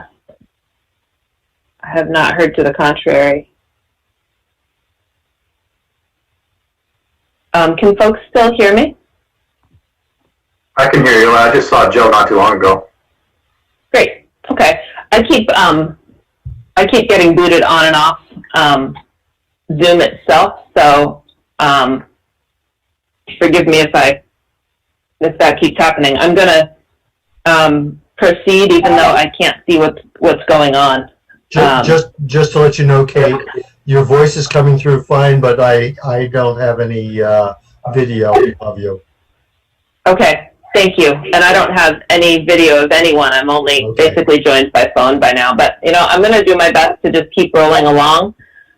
It is my goal to wrap this up by 10 o'clock or sooner if we can, while also not rushing or marginalizing any concerns or rushing any information collection. We do want to do this right. We don't like to make it a habit to go 2 meetings or 3, but it has happened, as folks on this call know. Right. So let's dive in. Let me just say one thing. I totally support your 10 o'clock drop dead time. I think it's important that we contain the testimony and the deliberations within a context when people are still basically awake. So I agree with your 10 o'clock time frame. Okay, thanks. Let's even aspire for more than basically awake, but entirely ready and in service of our applicants and neighbors and community all around. Of course. I know that's what you meant. Absolutely. I'm going to stay here on phone and click my Zoom link again, but I am going to get started. So thank you all for being here. The next application is for general. We're looking at general standards, minor site plan, conditional use review, and design review at 99 State Street. And we're familiar with this area of town because we've had some conversations about it this spring and summer. But one of the things that I think we need to remember is that we are making decisions about this application based on what's been submitted for this application, both from the applicant and from anyone else who is participating. So while we may be aware of the overall context, which is kind of our job as DRB members, we know the context of our community. We, as far as evidence is concerned, to decide whether this is meeting the zoning, we're taking evidence tonight. Okay?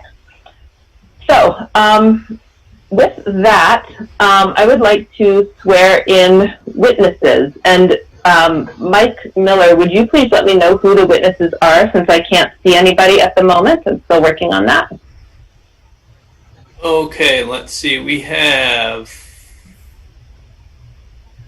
work my way through. We'll have Jay White, Tom Lozon,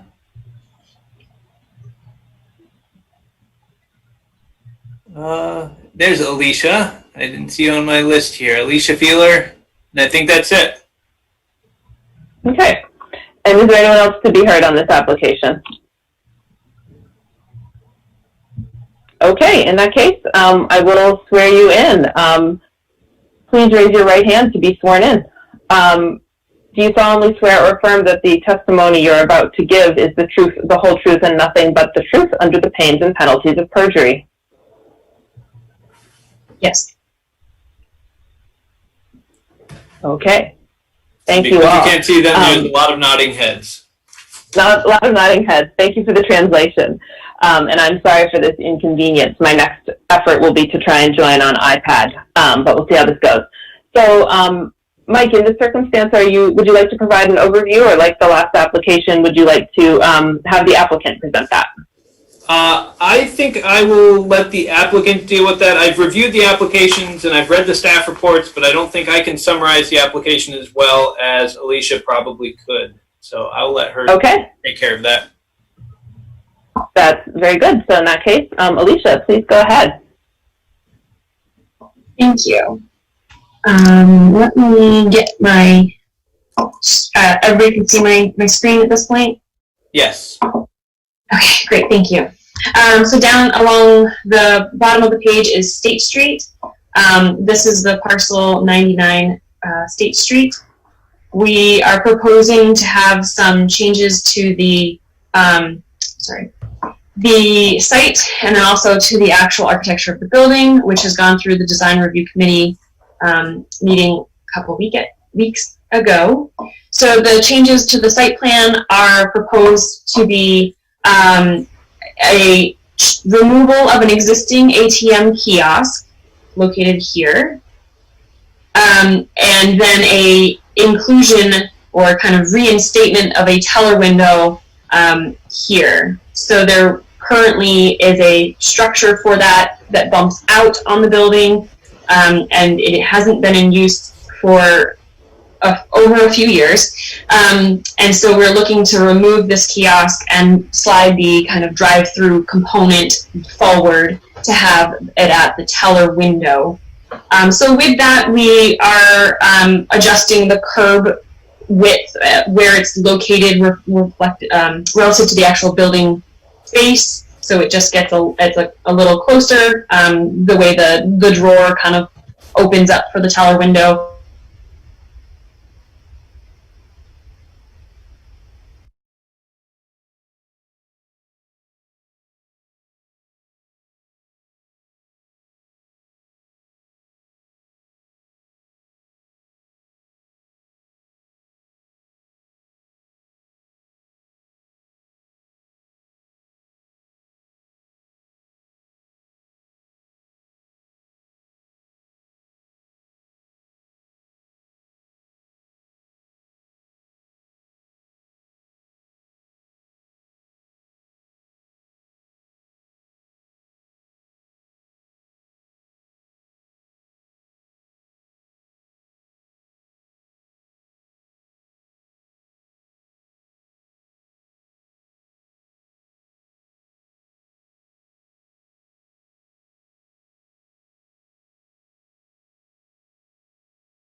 The overhang of the drive-through, so it's the same exact piece with the same etching of their Community National Bank logo and name.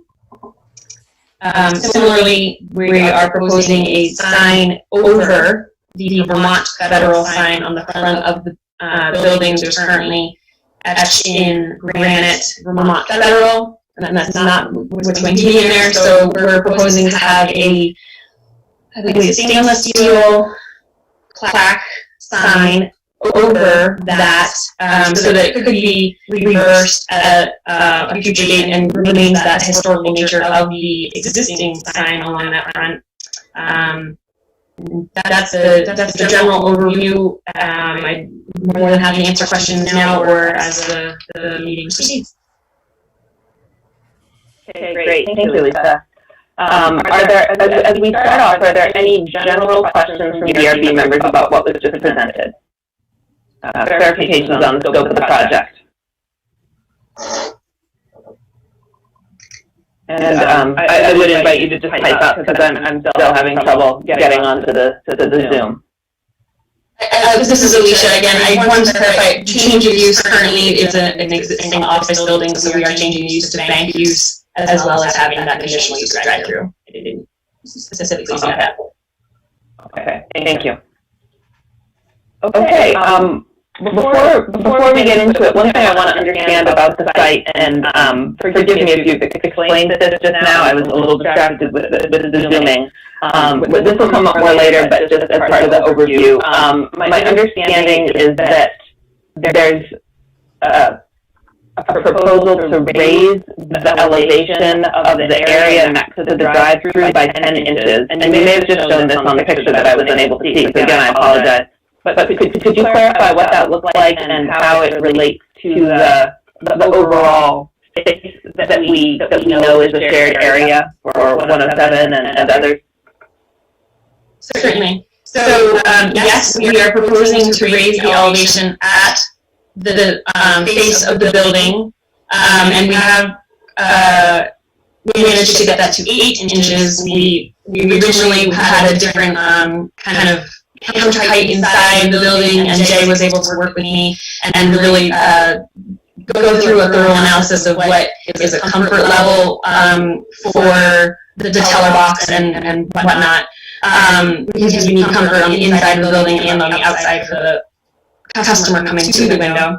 So we managed to get it to 8 inches of elevation change, but then it flares back down to meet existing pavement elevations all along the property line. Certainly, we're not crossing somebody's property line. And then also, this is our kind of stopping point up at the northern side of the site, and then down here on the southern portion, which is still over 40 feet from the sidewalk. We're along State Street. And I did make a little cross section for reference and everybody's information. So this is the existing. We're not seeing your screen share, so you need to pop that up, please. I'm so sorry, everyone. Okay, apologies. So this is the cross section that is of the existing. Here's the property over here on this side would be the 105 State Street property, and this is the property line here. This is the edge of the right-of-way line, which is 10.5 feet. And then over here is where our building face is. This is the restored roof that is being proposed. Now there's a flat face to the exterior of the building instead of having the bump out that's currently there. We've moved the curb in because that door box doesn't require the curb being so far out. And so the proposed elevation change, just to give you an idea, in this dotted existing grade is over 6%, it's about 6.5% in this area. And so we are increasing it some, and we definitely take note of that. And so that's why we were trying the best to minimize how much elevation change there was in that area. So there's no curb over here. People can still use this, both in and out of 107 and 105. 105 would just be out. Thank you. I'm sure. I think so. Unfortunately, I wasn't able to see it, but I'm glad others are seeing it because I know we'll talk more about it. I'm on the phone and restarting my computer more than you want to know, but that's where I am. So at this point, I think what would be best is if we heard from Mr. Lozon, who's here to comment on this application. No, I'm sorry. Let me pause there. Is this an appropriate time to hear from Jay as well, or should we wait until we get to the design piece? I'm doing high level to start. Jay, would you mind waiting until we do design? It doesn't matter. I mean, the design is very straightforward. It got very good reviews. The design review meeting is basically restoring what's there. I think the signs are sensitive to what's there.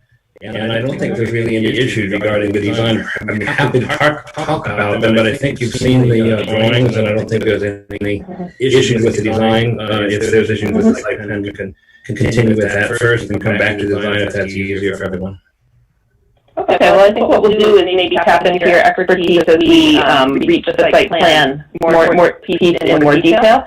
But just for the sake of just general overviews and expression of information, I would like to invite Mr. Lozon to speak next, take a few minutes. We've received your memo today, and you're welcome to go ahead and present that now. Okay, thank you very much. Can everyone hear me okay? Yeah. Yes. Oh, okay. And Mr. Miller, I have to apologize. I'm not very technically proficient. Is there any way you can put my memo on the screen and I'll simply run through it? Could you screen share that with us? That was a PDF. And I want to explain to you the timing because I know you're all very busy. I didn't mean to get to you late this afternoon, but what happened was the packet was on the webpage, the city's webpage on Thursday, and I didn't realize that Meredith was going to need to take the packet down on Friday. So I had planned on working on my comments on Friday, but when I went to access the packet, it wasn't there because Meredith was adding some information. So I was only able to access it on Saturday and then couldn't arrange a site visit until today. So the only issues that I have, I've got an issue with the third stacking space. As you can see, that's my vehicle parked in the first parking space as you're moving back away from State Street, the first parking space. And when I took the picture, I want you to just note the location of my vehicle. I typically park about a foot from the curb. Take a good representative picture and use the right perspective. So if you see what the little doghouse is sort of in the center that protrudes, that's the doghouse that's over the existing color window, and I believe they're proposing to replicate that doghouse and it would just shift down the building. So that's actually the edge of the building, the brickwork that you see that protrudes out a little bit more. That's actually the ATM that's going to be eliminated. And then so moving to the second red line, second to your right, it's where the right of way starts. And, I would point out that this project seems to propose work in an area, in a right of way that we have legal rights to, that we have deeded rights to, that we have property rights to, and we're not a party to this application. And this wasn't discussed with us before we saw it here. So if you could move that down to the next picture, Mr. Miller, that would be great. He moved there. Yeah, there you go. A little bit more. A little bit more. A little bit more. Sorry. Go to this one? Yeah, that one's fine. Actually, I can do the narrative on that. No, I mean, that one's fine. I think you might have moved a little bit down and skipped a picture. I apologize that it's okay.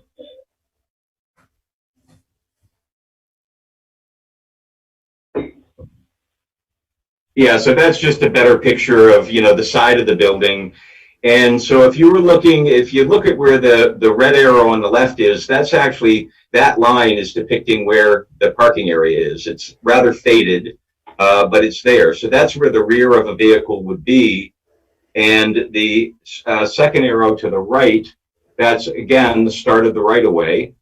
And that yellow line, that's a distance of approximately 7 feet. So it would be difficult for, again, we just have concerns with that third stacking area, because if there were a vehicle at the drive-through and occupying the second stacking space, a vehicle simply, and there was a vehicle parked in that first parking space, a vehicle simply wouldn't be able to queue up properly in the third space without being at somewhat of an angle. And by being at an angle, they'd be encroaching on the right of way. The third space simply wouldn't function if there's a vehicle parked in that first space and two vehicles occupying the teller lane. So if you could move down, please, Mr. Miller.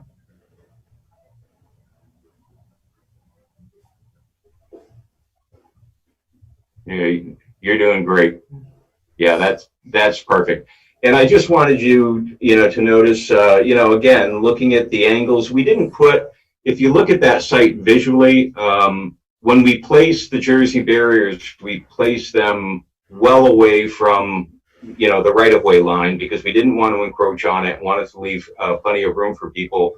So in fact, the right-of-way, a lot of people think the right-of-way is depicted, or our property rights are depicted by the Jersey barriers. They're not. Those are well back from the right-of-way line, which actually is painted on the site. So you can see, where the right-of-way starts on the left-hand side, left arrow, and where it ends with the right arrow. And you can also note, you can note there how significant the grade is. The grade from 99 State Street, you can see that's a fairly significant grade. And so you know, again, we have concerns about filling and adding to the steepness of that grade. When we presented this memo to Meredith, she forwarded it to Tom McCardle, and Tom McCardle's response was, I missed that.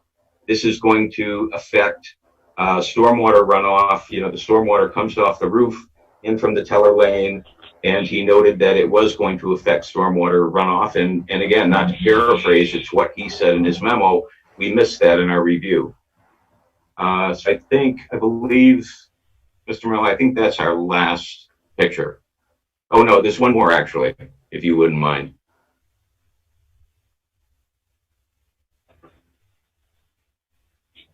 Almost, yeah, perfect.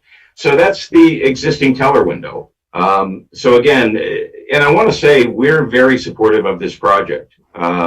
You know, Pat does a good job with his buildings. I think it's very, very well done. As we were planning our project, I'd look at that building and I thought it was sad how it had been allowed to deteriorate. And we would place bets on how long the windows would actually stay in the sash. Fortunately, they did it until Pat bought the building. So I think they're going to do a great job. So we are supportive of the project in general, but I just point out that all of the change in grade, which is going to affect stormwater, which is going to affect, because the change in grade and what the applicant is proposing goes beyond the right-of-way. It goes into the right-of-way. It's proposing to change the grade of property that others have rights to, and change it in a way that's going to have adverse effects on our property. So again, all of this could be eliminated. That is the existing teller window. You can see the drawer is at driver door height. And I don't have a high vehicle. I have a rather low vehicle. So, you know, if that teller drawer can service my vehicle, I think the natural or logical approach would be simply avoid the fill and maintain that window height when the window is relocated. And I see, you know, you talked a little bit in the presentation. I know you wanted to talk, Jay. In the presentation, you talked about convenience of the customer, convenience of the teller. However, that you also have to consider the convenience of the neighbors and the fact that by changing this grade, you're going to significantly impact. And you can see the steepness of the grade just in how my car is sitting. You can see that's a fairly steep grade now, and they're proposing to increase it. So again, as long as that third stacking space can be addressed and the grade or elimination of the change in grade can be addressed, we're fully supportive of this project. Thanks very much. Hope I didn't take too long. No, thank you. Thank you. So what I'd like to do next, yeah, just a second, please, Jay. Okay. I'm here, and I think that my phone is not joined with my voice, but you get the idea. So what I'd like to do next, since this is kind of a big issue, it touches upon stormwater as well as site circulation issues. I would like to have a little bit of back and forth on this now while it's all fresh in our mind, rather than waiting until we get to that point in the staff report. And so, yes, I just wanted to provide that little overview. Jay, please go ahead. Okay, it might be helpful to either have Alicia's plan back up or the photograph that was just up recently might be helpful, Mike, if you can put that one back up that shows the window.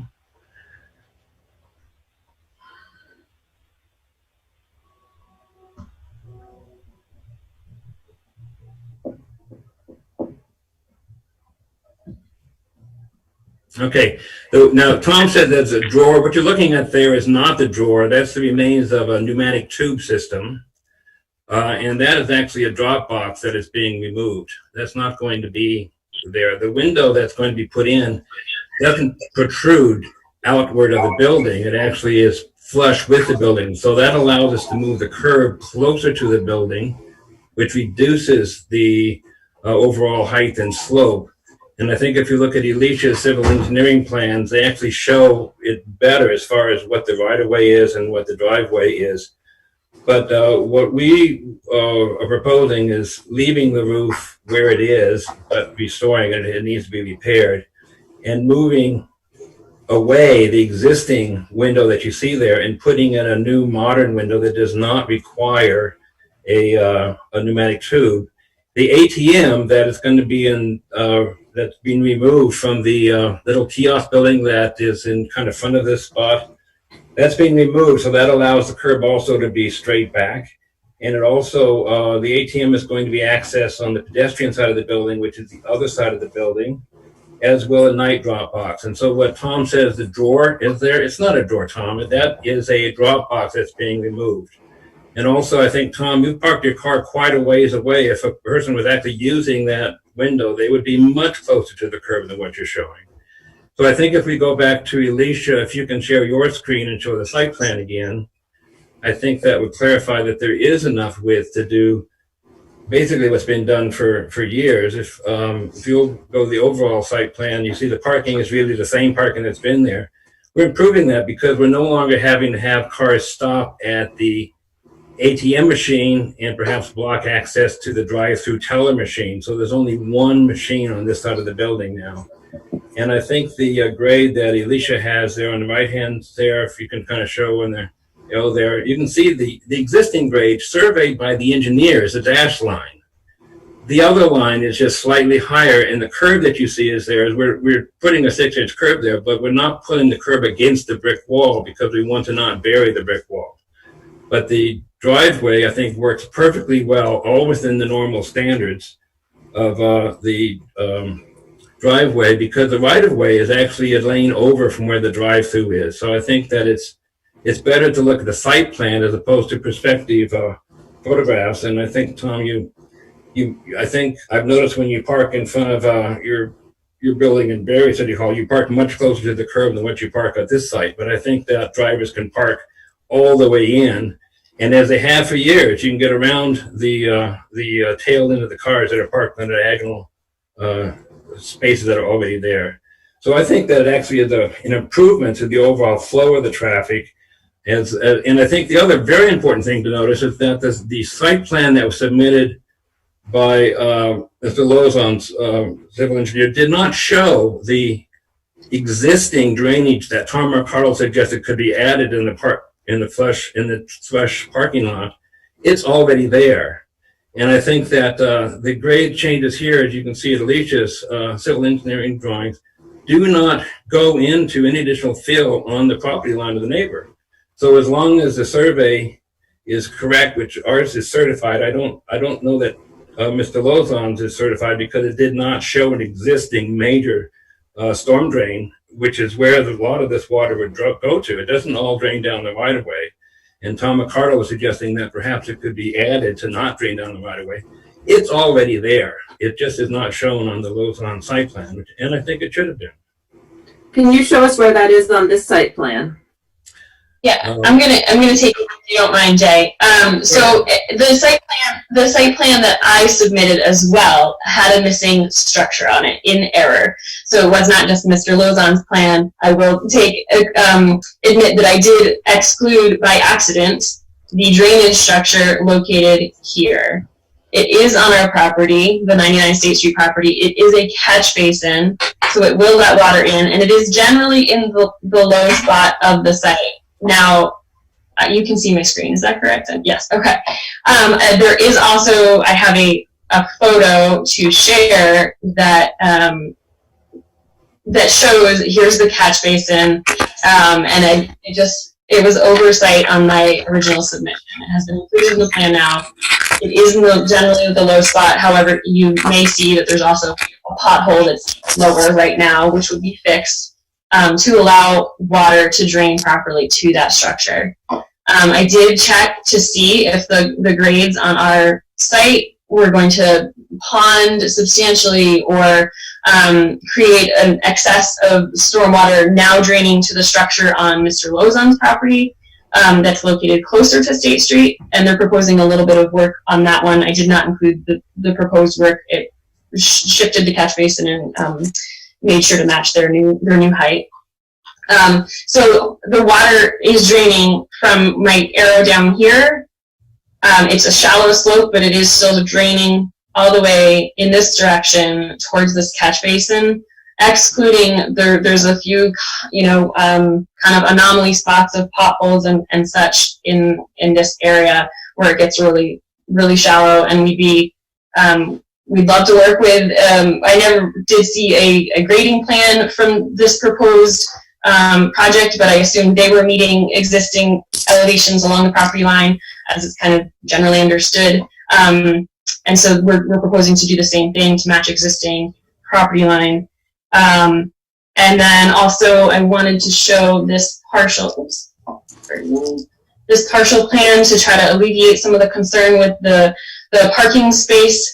So if this is the 10.5 foot right of way, this is the edge here. And Tom mentioned a 7 foot width approximately, and I can understand it's pretty hard to measure in perspectives of photos, or sometimes can be misviewed. So anyway, I've drawn a line here that's 7 feet. When I ended up measuring it on my plan, it ended up being 7.5. But this is the 7 foot line, and this is kind of the projection of the back of that parking space here, or the side, which would end here if it was a squared off space. So the vehicle maneuvering from the common right of way this direction comes around. If there are cars, which several times in the day there might not be, but oftentimes there may, those cars, this car could maneuver in the right of way, which we're allowed to do, and I think everybody agrees to that. And then they can maneuver back into this parking space, stacking space, and that allows us to have one service space and 2 stacking spaces.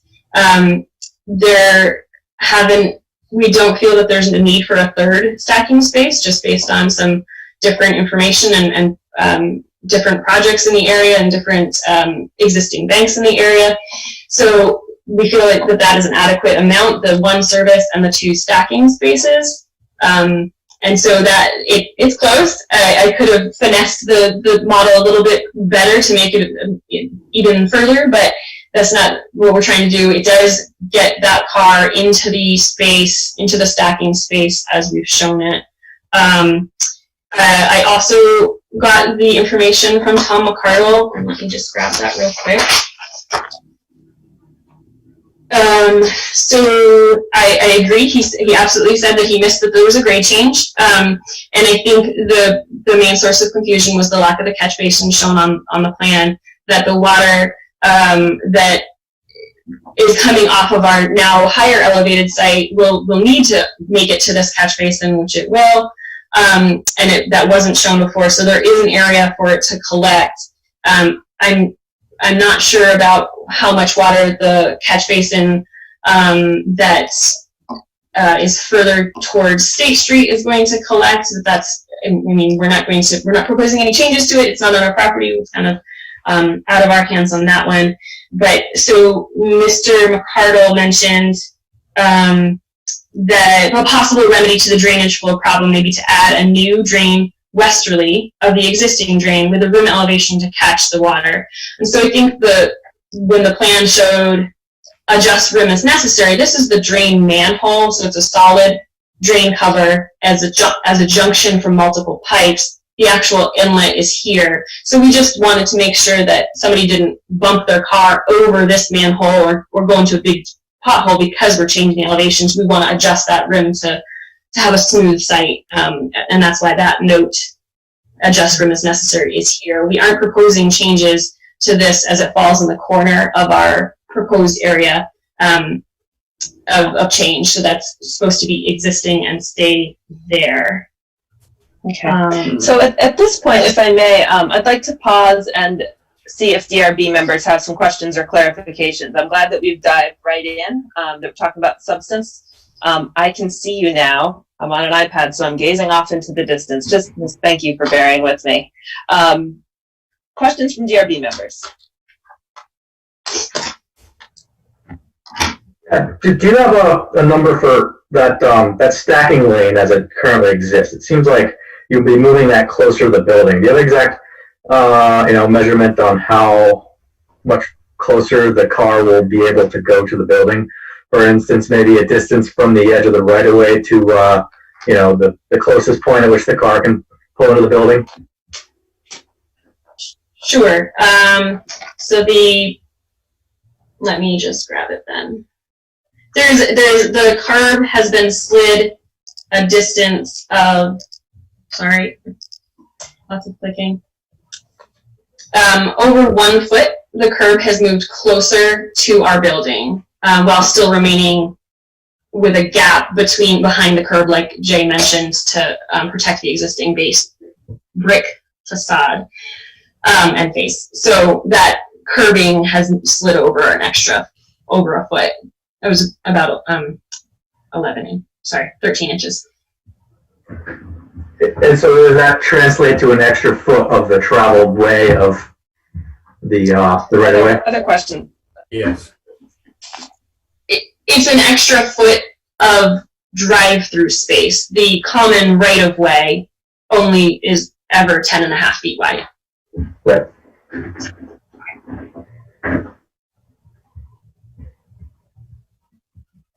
I have a question about the slope. Are there any recommendations or standards as far as slopes within a parking lot in Vermont that you know of?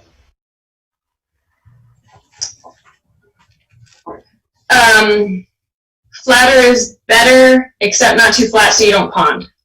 So that's I mean, there's no, I was unable, because I did a lot of searching, because I was wanting to make sure we had a well-designed site. So there's some information on parking garages, on what side slopes, because it's not a vertical slope. You're not driving up and down it like a traditional travel way. It's across the slope, which is getting steeper. So I was trying to look into that. So I looked at a lot of different areas around Montpelier just to see how do things work in Montpelier already.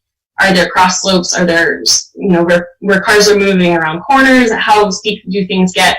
So just for a reference, it's unrelated to our site completely, other than I just wanted to use it for reference. When you're turning from Berry Street onto Sibley Ave, so everybody knows, if you've been there, you know that it's like a reverse curve almost, and that's a 16% turn. So that's not at all what we're proposing.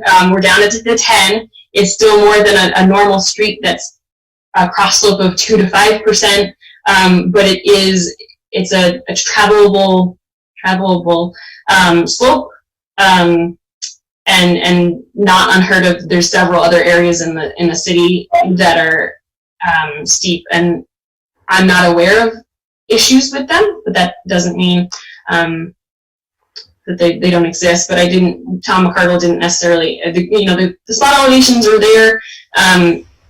He didn't necessarily say that he was concerned with the slope. It was more just that where is the stormwater going to go? And I think that concern could be just alleviated with seeing that catch basin. Yeah, thank you.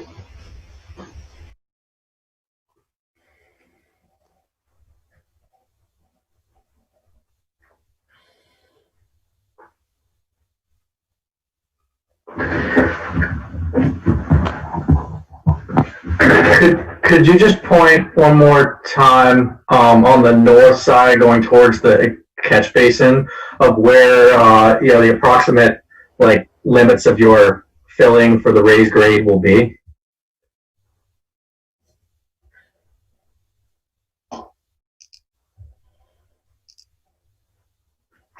So this here okay. is where we're matching back into existing. And the steepest section is in this course at the teller window component here. Yeah, right.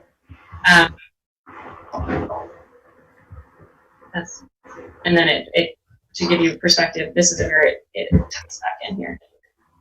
Thank you.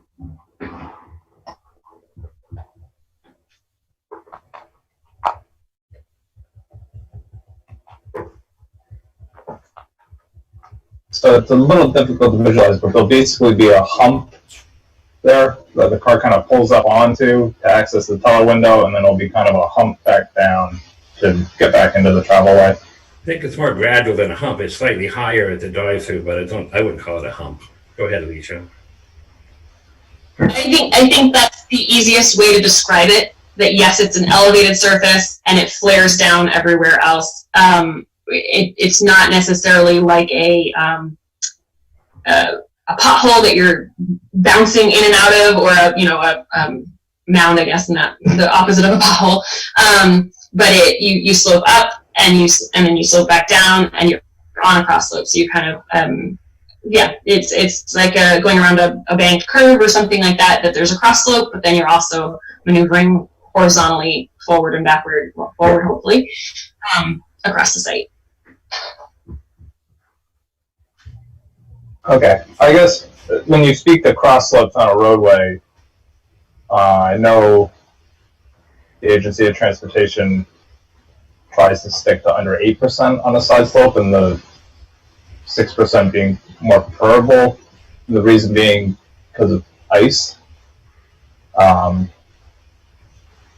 I know it's probably a minor concern, but 10% is pretty steep for a side slope for a car to be on, and there is the potential that in a freezing conditions, like freezing rain or something, where the entire surface becomes covered in ice, the car will just slide down that 10% slope.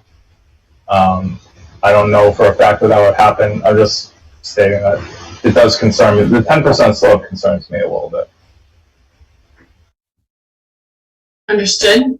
And that's why we really, it was a little bit steeper before, and we really tried to push the limits of the usability to this minimal slope. And I think unfortunately in freezing rain, the key is to have the water move off of the surface. And so when the surface is sloped, the water should be shedding off of the surface and going to those low points.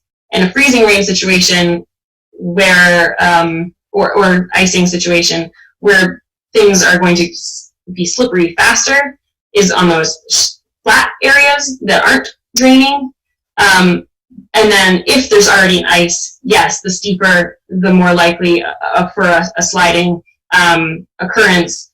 I think that of course, the Agency of Transportation is probably working with different speeds. I'm hoping people are driving cautiously through an area where there's 3 different properties using it and being aware of their surroundings. Freezing rain, stay home, don't go to the bank. But people will kind of always do things. So that was consideration. And I think also that's the steepest. Most of it is less steep. It gets down to nothing again. So it's just the steepest part right where the drive up is. And there's only one. Right. Yeah, it's the steep section that we're calling is the length of one car. So as that or 20 feet or so. So as you're getting off of it, a half a second later, you're coming back off of it.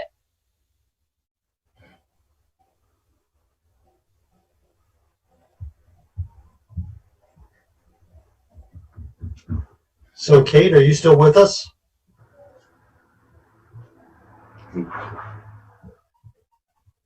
Okay, so it appears that Kate's technical issues have reappeared.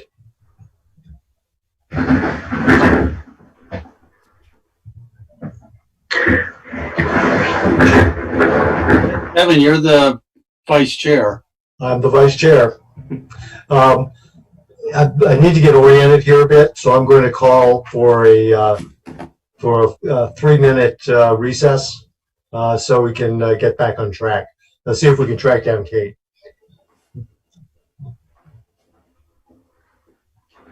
She might be coming back in. She's under VNRC now. Okay. Wonder if she went to work. Here she comes.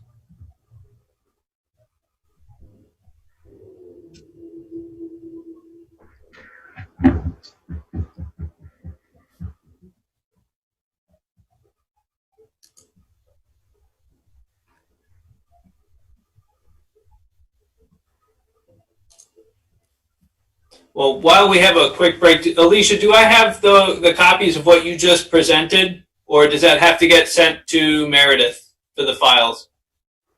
I will send to Meredith for the files, okay. Certainly. Perfect. Because I already have Tom's, so that's good.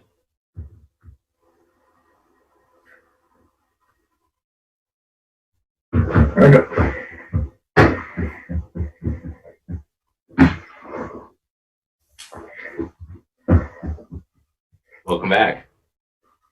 Thank you. That was inconvenient for everybody, and I apologize. And I will acknowledge that I'm signing on my work computer, but it said BNRC, but I'm here as Kate McCarthy, citizen of Montpelier. So, Kevin, why don't you take it to the next step or finish whatever thought you were guiding, and then I can. We were in between. We were just finishing up with the testimony from the applicant, and so we didn't really skip a beat. We took a break for 3 minutes, and you're back. And I'm going to pass the baton back to you, Kate. Magical. Thank you all for your adaptability. Welcome to my dining area. So what I would like to do next is start on the staff report. The first item on the staff report has to do with the recommendations of the Design Review Committee. We're just going to go in that order. And from what I see, I'm going to have to pull up my notes as we're talking. The Design Review recommendations involve rust-free. I'm sorry, Jay, could you summarize the Design Review recommendations for me? I know that's not typical, but I would appreciate your help. The design review recommendations had an approval of every issue on the list there. They liked everything that we were proposing. So I think mainly what they liked is we're basically proposing to restore the exterior of the building to its original conditions, with the exception of this replacement of this one old drive-through window with a new drive-through window. We are repointing the bricks. We are painting all of the woodwork. We are replacing 2 rotted windows with 2 brand new windows to match exactly. They're still single pane windows with the same size buttons as everywhere else has. We have an option to add historic shutters that we're researching what they would look like. We think that they may have been operable, at least in the lower portion of it. That's an option that we can or can't do. We didn't want to make that a requirement, and the Design Review Committee did not require that we put on shutters, but Pat Malone would like to consider putting shutters on the building. We have located all of the mechanical heat pump system on the roof of the lower section where it's not visible. They like that feature very much because we're not adding anything into the yard area. They also like that we are maintaining the flood control measures that were already in the building when Pat purchased it. That was mainly a concrete block wall that set inside of the existing original historic stone walls.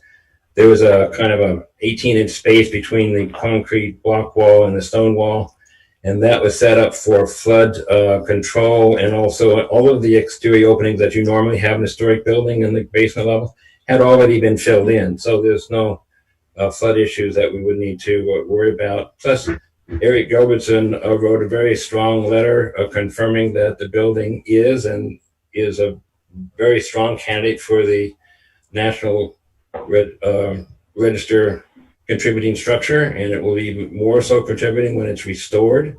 Wonderful.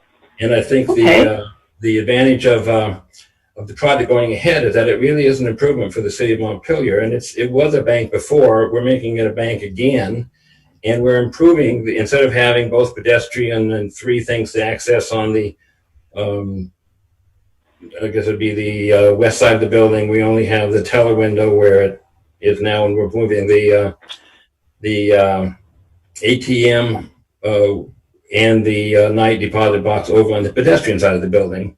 And that good. We heard about that a little bit earlier. Thank you. I'm sorry to. I think that I'm sorry to cut you off, but in the interest of time, I want to say that I think it sounds like it's very compatible. It's wonderful to hear the Design Review Committee is favorable.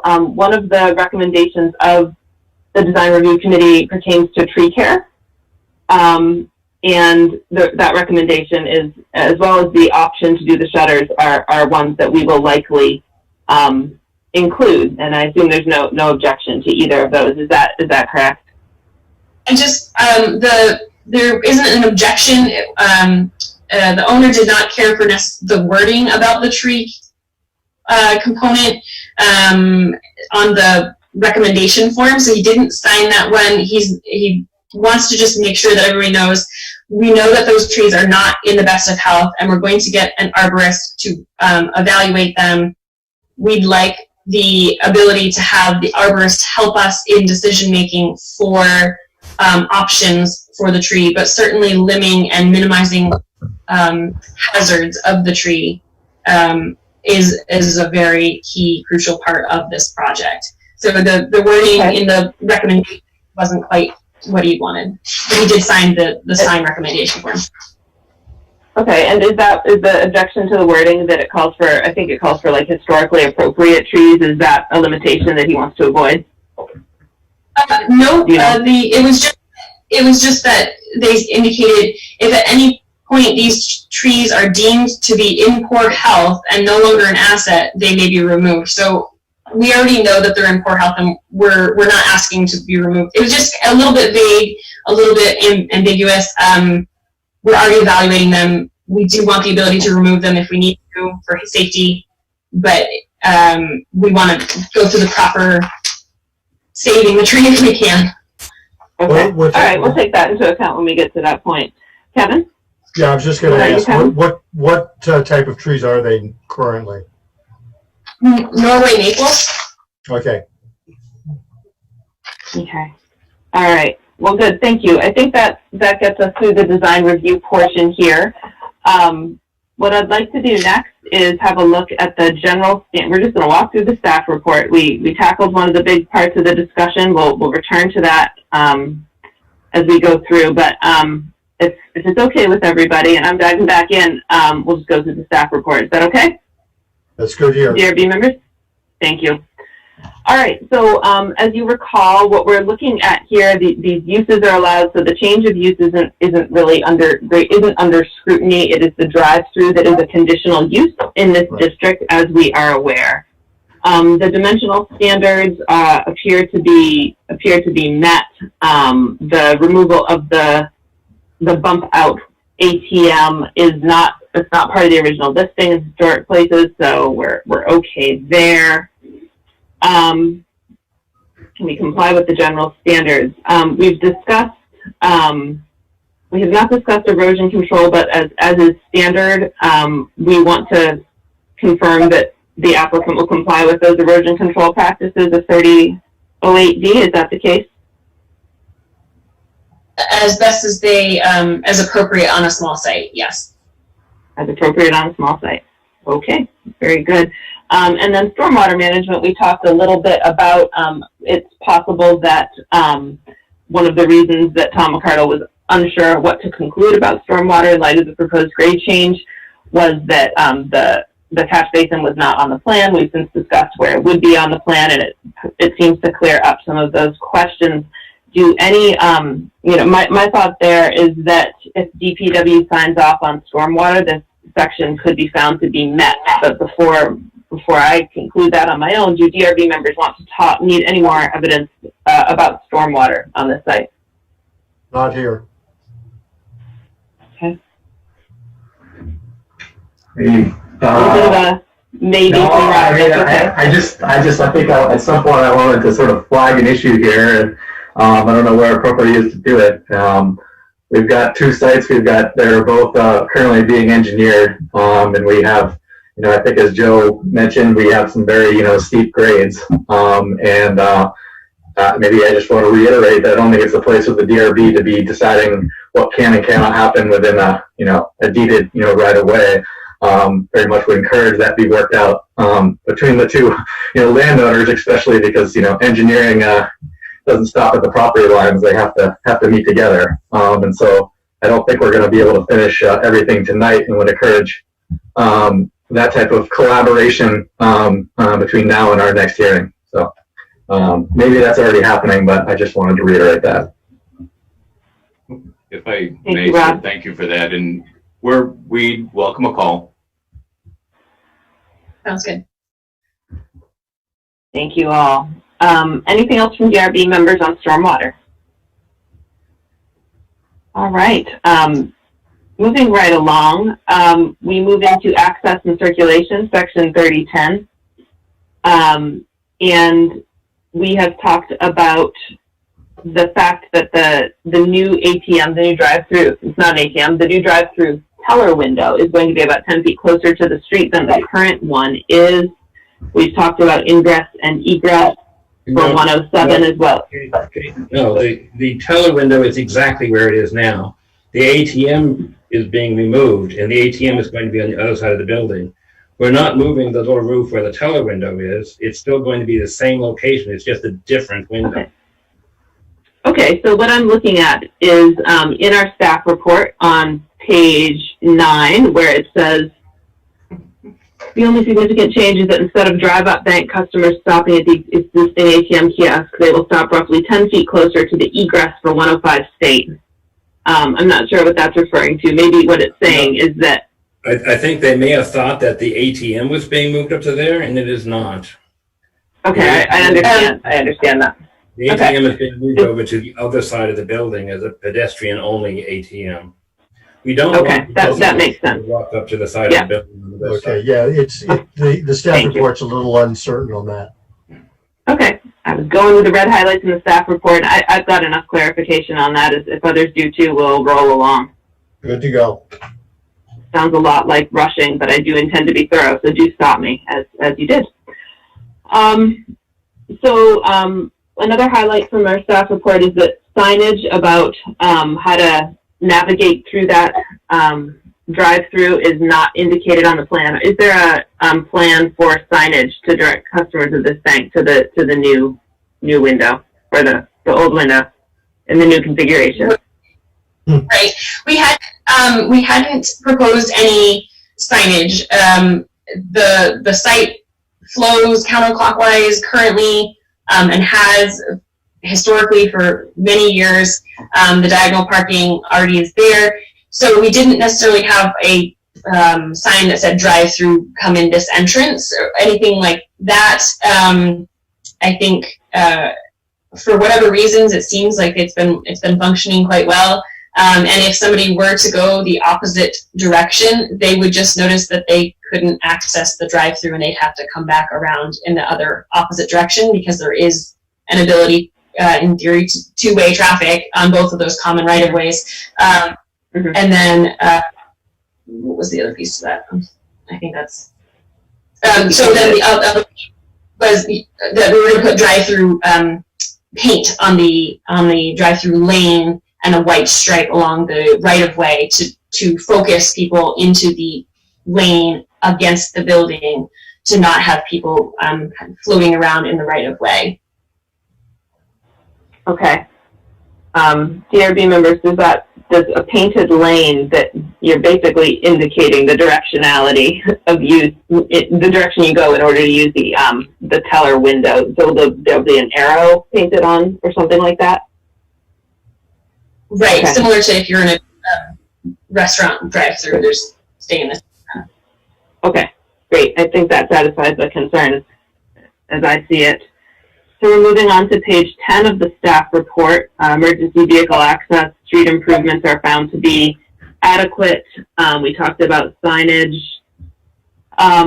and ensuring that we're managing flow within the site as well as can be. Are there any DRB questions about site circulation, management of traffic in the site, directional signs?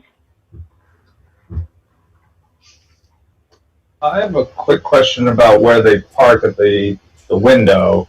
Is there... Okay, Joe, yeah. It's a little difficult to tell. It looks like it's close. Is there sight distance from the driver's side window, down that road, or does the building cut it off?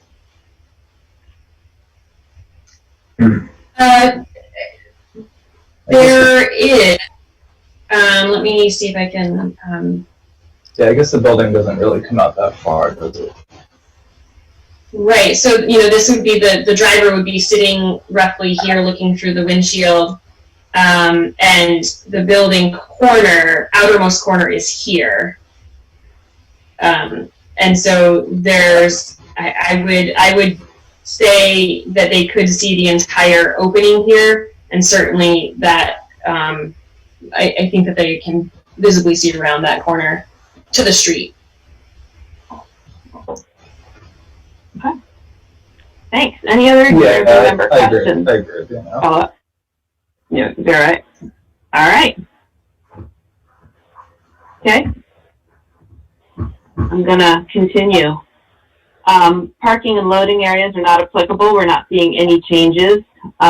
We talked a little bit about signs, and they are within range of what is acceptable within our requirements. So that brings us to the bottom of page 11 of the staff report, which is special use standards. The special use we're contemplating here is the drive-through. The stacking lanes are located to the side of the building as required. We've talked about how they will be, will the stacking lanes themselves be signed, marked, and separated from travel lanes? The idea would be to have the paint marking designate that, designate those spaces as separate from the maneuvering space of the common right-of-way. Okay, thank you. We talked about signage to direct teller users. Some of these other standards are not applicable because of the location of the stacking relative to the building. Can you confirm that those spaces are 18 feet long by 9 feet wide? Yes. Thank you. So then the other thing to consider, we're familiar with this part of the specific use standards, is we want to confirm whether, we want to understand whether it is the drive-through is located a sufficient distance from property lines and screened to prevent adverse impacts, including but not limited to noise and light trespass on adjacent property. So could you offer testimony on how those impacts from the teller window will be managed or mitigated? Yes. So the light from the actual window, there's a proposed overhead light underneath the underside of the roof overhang. That's the only lit component during the evening hours, when outside of business hours, I should say. Obviously, it gets dark earlier. The kiosk that was previously used was in operation 24/7, and this teller window will only be in operation during open business hours. So we feel like that the light kind of associated with it will be comparable or less. The noise, you know, in the area, it's a downtown area. There's going to be noises. We don't think it's outside of the level of any of the other abutting properties and similar businesses. Okay, thank you. I might just add add one thing to what we just said. The light that we are putting over or under the ceiling of the existing roof is a small LED light, so it just shines down. The current light is a larger sodium light that basically floods the whole area. We just want to concentrate it right over the teller window. Great, thank you. Any questions from board members about this standard?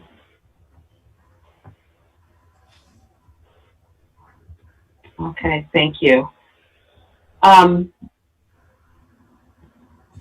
All right, so we're moving on to site plan standards. Beginning on page 12 of our staff report, we know this is a minor site plan that we are reviewing and approving, or reviewing for approval, I should say. So bike and pedestrian access, you've told us that there will be an ATM, a pedestrian accessible ATM and night drop box, and those are accessed by a sidewalk to those features? Both a sidewalk and a ramp, so they're handicapped accessible, but they are not in where the driveway is. They're at the public entrance from the parking lot. Okay. And not required, but always a point of curiosity, is any bike parking being proposed? None is being proposed. Okay. Any questions about this from the board members?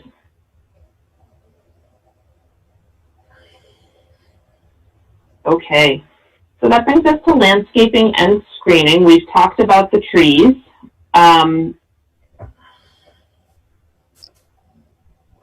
We would like to know a little bit about how where the rubbish will be stored and how that will be screened.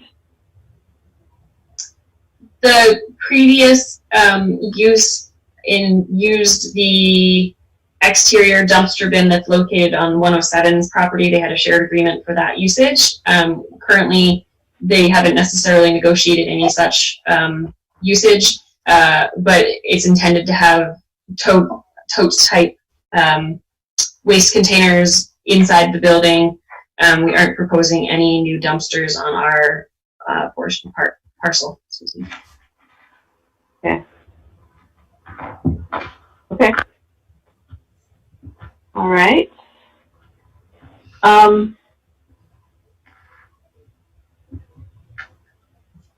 Okay, so one of the main outstanding questions about landscaping was how that would screen the refuse storage, and what I'm hearing you say is that the wheelie bins will be inside the building or inside a shed or something like that. Do others have questions about this, these sections, DRB members? Okay. Outdoor lighting, we've talked a little bit about that. We do need, we know that it's very, very likely that these lights will not exceed the maximum allowable for the parcel, but the suggestion of our staff, Meredith, is that we receive a diagram showing the total lumen output for all lights on the parcel. The exterior lights that are being, on the outside of the building are those little 5" by 5" by 1.5" LED lights, and that specification is actually submitted as part of the architectural drawings. Okay. And then the other light that's on the front of the building is an existing lantern that has 2 candelabra lights in it, and we would just clean that and replace those little candelabra lights with new ones that aren't burnt out. And all of that was approved by the design review committee when they also had the same question on lighting. And there are existing pole lights in the back that we are just keeping as they are. And all of the lighting is within the 60 watt equivalent and a warm color temperature. Okay. Can you come from the board? Or yeah, Alicia, go ahead. Are you asking for a like an engineered plan of what the lumens are for the existing poles? I mean, we have to take them apart and figure out what light is in there, but are you looking for a lighting plan or just a plan showing where the lights are and what each fixture has? The second thing. Thank you. All right. I feel like I'm rushing a little bit, but I also think we're hitting what we need to hit. So board members, tell me if we need to do something different. This is team effort. All right. Thank you very much. So we're going to move into the conditional use standards, which brings us to page 16 of our staff report. Again, the conditional use that we are evaluating is the drive-through. It's only the drive-through that we're looking at. Capacity of community facilities and utilities. This is not going to increase park usage or water usage or kids in schools. The next item of conditional use has to do with traffic, and we've received testimony that there's an estimated 125 vehicle trips per day, 10 a.m. peak, 28 p.m. peak, peak p.m. And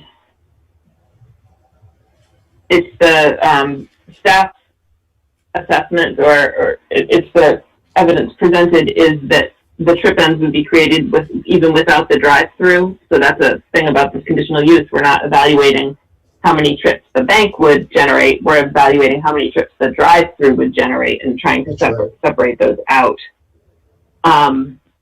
There's no request for a traffic study. The only concern expressed by DPW is lack of clear markings and signage, which we've discussed. So the staff recommendation is that the city's experts on the matter do not appear to have concerns regarding potentially increased traffic from the drive-through, and the expected new peak hour trips do not trigger a traffic study. I want to pause and see if this is something that DRB members wish to discuss further. So 10 to 28 trips per hour, AM peak and PM peak respectively.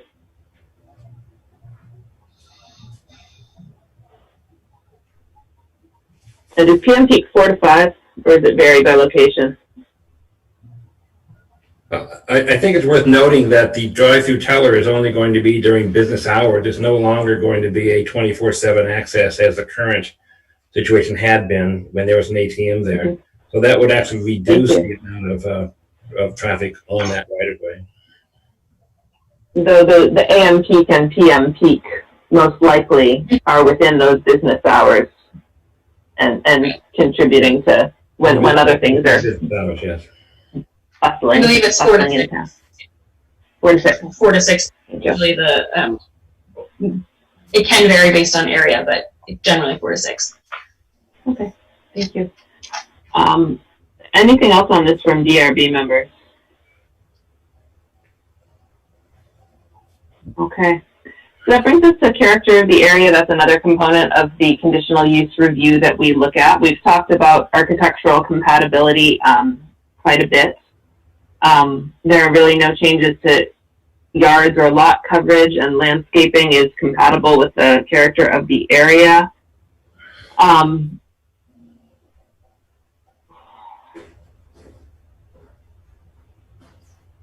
It could be argued that the rebuilding of the window improves architectural compatibility. Staff points out that it is a shifting of a bank-related drive-through use as compared to a completely new use, though my own opinion as one board member is that when things have gone dormant for a while, we kind of start over from what's there, rather than what used to be there and comparing it to that. Kate, I think you're correct that it is an improvement because now the window is flush with the building, it doesn't protrude forward, and we're going to be repairing the brick wall underneath it, which is now missing, and we will match that and tooth those bricks in to match the rest of the brick wall. So the only thing that will protrude beyond the brick wall is the roof, which is as it does now. The rest is all right. Thanks. Thank you. DRB members, thoughts on this character of the area and the drive-through? Anything you wish to discuss? I don't really see it as a form of a requirement here, but I guess I think from what I'm seeing, everything together with these two adjoining properties and these two projects is that all three properties and the public would greatly benefit from some clear pedestrian access all the way through. I don't know that that's something that is required of us, but and I don't know that this new drive-through even really increases the traffic on this lane. But while this redevelopment of these adjoining parcels is happening, I think that everyone would benefit if that was something that existed. Thank you, Rob. In terms of thinking into the future, I think that's something that we can hope for, but not mandate. We don't have anything to hang our hat on standards-wise in making that request at this point, but I think it's a good observation anyway. Joe, did you want to chime in? No, I'm all set. I thought I heard. Okay. But duly noted, Rob. Thank you. All right. So pause. I'll take a breath. Are there any other items, DRB members, that you wish to discuss further or get a better understanding of, get more evidence on in order to contemplate this application and potentially vote on it?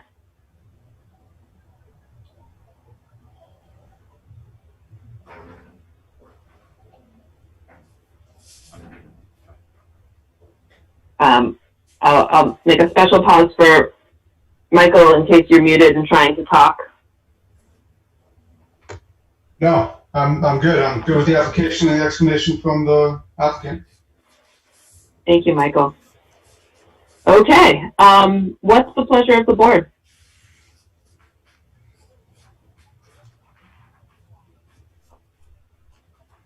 We have the option to deliberate. We have the option to vote now and articulate the conditions as part of that motion. We also have the option to deliberate in deliberative session, which I offer because I want to make sure we get it right. And I know we're a relatively new board, and there's nothing wrong with that. So if it's a learning opportunity, we can take it if we want.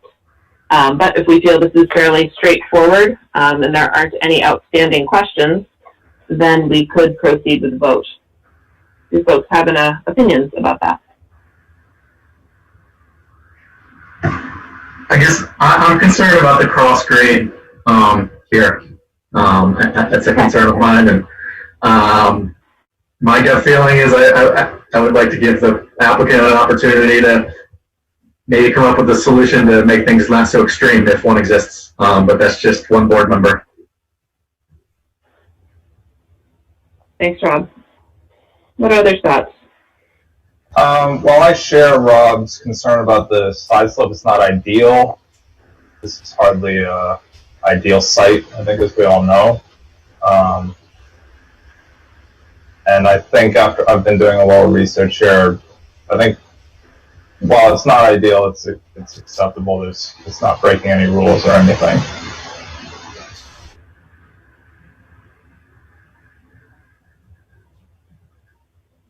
But I guess in summary, I am ready to vote. Are there any diagrams that you want to see related to this again? For example, there was no need to put it up yet, but there was a site plan, a plan view that showed the current grade and then where the new grade would be, so that when where you encounter it when you're driving through that area. Does anyone want to see that again? Does anyone want to see anything else, or ask Alicia any more questions? I guess the only question I would have is there an option to lower the teller window even just a few inches would make a big difference? Let's talk about that. Alicia, could you and Jay speak to that, please? Sure. And I think I'll let Jay, since he's the inside. And it sounded like he had done a whole bunch of figuring on counter height, teller window, the drawer, the outside curb, lots and lots of number crunching for that. Jay, that's as low as we could go. We were pushing it. Yes, the issue is that the height of the teller window inside is designed for what's ergonomically correct for most tellers, from what the bank people tell me. Frank sure that does this. So if you make the inside too low, then over the day's time, because the teller isn't sitting there, they're basically standing at another station walking over to this one. They want it at a certain height, and the height that we have now is what they have recommended. The exterior, the norm is to make the exterior the same elevation as the interior, because that's what they do in most urban areas where there's a bank walk up and a sidewalk and they're the same height. They have agreed certainly that the difference that we propose in our site plan is workable, because I walked around to several banks and measured it from the ground up to where you would need to use the teller door. And actually the teller drawer has a front end that folds down, so we've measured to an open drawer situation. The drawer slides out and then the front of the drawer folds forward towards the driver, so you can reach forward instead of down in. The one banker told me that that's actually a fairly new feature, because it allows the teller to actually watch somebody notarizing or signing a check, where before, when it was just a straight drop-in drawer, you can't do that, so they could not offer that feature at the drive-thru. So it's about 40 inches is what's comfortable for doing that access from the outside. So that gives us the 8-inch difference that we have between the inside and the outside that we're looking at. And when I look across the whole width of the slope, and I look at Alicia's diagrams from existing to new, I don't see a significant difference there. It's I suppose that someone could say, well, gee, and I used it based on my car, which is an Impreza. I think if you had a taller SUV or a truck, you certainly could go lower than that. But we'd like to propose it as it is, because we think that cross slope is within the norm for this kind of an activity, for the use of this space. And that's what we would like to propose. That's what is on the application, so that we can continue with that design. And I do think that it is a workable situation. Certainly if it was not workable, it could be changed in the future, but we'd like to propose it as it is to be the height that we're proposing. Okay, thank you for that explanation. yeah, I'm satisfied that although the situation isn't ideal, you looked into it at least. I've looked into it a lot and surveyed about 4 banks and talked to 2 different bankers about it. So I think that it's and they have agreed that certainly, although the 8 inches is more than what they show on their normal diagrams, they agree it certainly is workable at that height. Kevin? Okay, thank you. Yeah, I just, if we were going to proceed, I mean, I think we're pretty much have the testimony we need to move along. Perhaps we could discuss what conditions we would want to make sure we had in a motion to approve, and try that. I mean, unless there's a strong feeling here that we really need more testimony or input from technical experts or something like that, I suggest we explore the possibility of doing a motion tonight. Okay, thank you, Kevin. Let's talk about possible conditions. Right. I think we have also all acknowledged, many of us have acknowledged that the height is not ideal, but that we do see it as meeting the letter of the law and being workable. Related to that, a condition I would be interested in seeing is DPW signing off on the stormwater plan in light of this evidence. I believe we should also include a condition regarding directional signage painted on the drive-through lane to get people to the teller window, as well as show them where they're supposed to go to queue.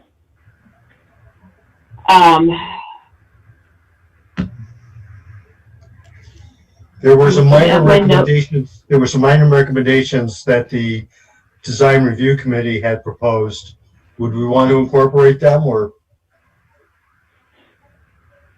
I would, yes. It's not signed off on by the applicant for the reasons that Alicia noted regarding the wording and wanting flexibility around that. Kevin, you're referring to the tree issue. That's the only one I'm aware of that there's an issue. Is that what you're referring to? That's what I'm referring to, yeah. Yes, it would be the. So I think what Alicia's referred to is language that's more consistent with exactly what was discussed at the design review meeting, that we really want the opportunity to have an arborist advise on what should happen with those trees as opposed to just deciding in advance.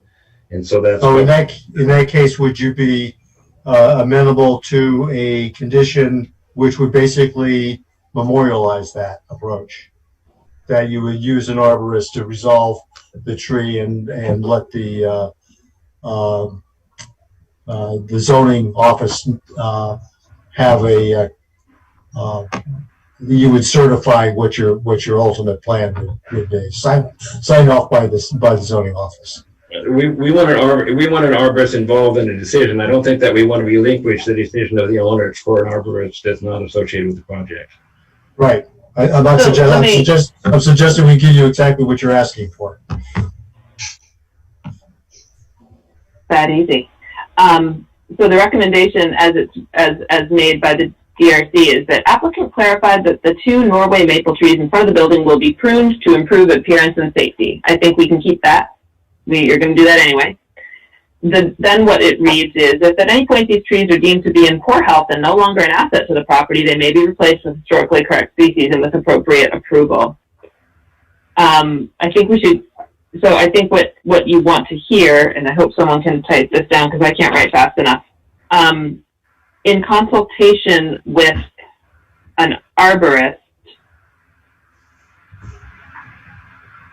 trees may be replaced if it becomes necessary, or in consultation with an arborist, trees may be replaced with historically correct species upon the, what am I trying to say again? Upon the arborist, in consultation with an arborist, trees may be replaced as necessary with historically correct species. Right, we could say it's like, in consultation with an arborist, the Norway maple trees will either be rehabilitated or replaced in such a way as to maintain the historical integrity of the structure. I think you'd have to clarify that if the arborist decides that they're fine as they are, I think it needs to be the owner's decision, really. Yep. He said rehabilitated. Yes. So I think that kind of captures fine as they are. Do you agree? Alicia, you have that language better what Pat, I think, wanted than what I'm referring to. I think we're going to kind of test that. What Kate and Kevin were saying is, if the arborist and the property owner feel it's in good health, then nothing needs to change. But should the arborist and the owner agree that they're in poor health and are a hazard, they need to be removed and then replaced at that time, or in the future time. I think we're on the same page. I think we're saying the same thing. I think our words are about a third as the ones we were just talking about there. I think we're trying to get to the same place, Alicia. So it's just a matter of making sure we do that. So, I guess I'd just like to add one thing. What if the arborist and the owner disagree? If the arborist believes they need to be taken down and the owner doesn't, I don't think that situation was covered. You're right, Joe. And in the original recommendation from the DRC, there is that little phrase, and with appropriate approval. I don't know from whom that approval comes. Based on the DRC's, I wasn't at that meeting and I haven't read their minutes. Mike or anyone, do you know who that appropriate approval is supposed to come from? Zoning administration. I don't know specifically. I know one of the concerns has been in the past that if the trees were removed, or a tree was removed, that they wanted a tree to be replaced. And in the past, an issue has come up where the tree was having problems, and somebody had talked about removing the tree, and it was going to be removed and not replaced. And the concern is you're either going to rehabilitate the trees, and let them stay, but if they come down, then they've got to be replaced with a historically, Right. I don't think there's much of a care which decision happens, except not ending up in the position of having an unsafe tree or removing a tree and not replacing it. Those were the two things that the city wouldn't want to see happen. Mike, I think we captured that. I think everyone's agreement that we want to make sure the trees are safe. That's a no-brainer. The other one is that if the trees are removed, there may be an opportunity to improve the landscaping to something different than what was there. And I think we want the right to look at that future design and perhaps present that with or without. And that's why we need the approval, because Meredith indicated that because trees are part of a site plan, they need to still be reviewed as changes occur because it's technically changing a site plan. That was the appropriate approval that's required. Yeah, that would be that would have to go back to get an approval. If you were going to take the trees down and not replace them and come up with an alternative landscaping requirement, then you'd have to come back and get a new approval for that. Okay, so we've talked about replacement. Right. Yeah, we've talked about historically appropriate species. It doesn't say trees, so I think we're there. I think we're there as well. All right. Anything Are there else? other conditions?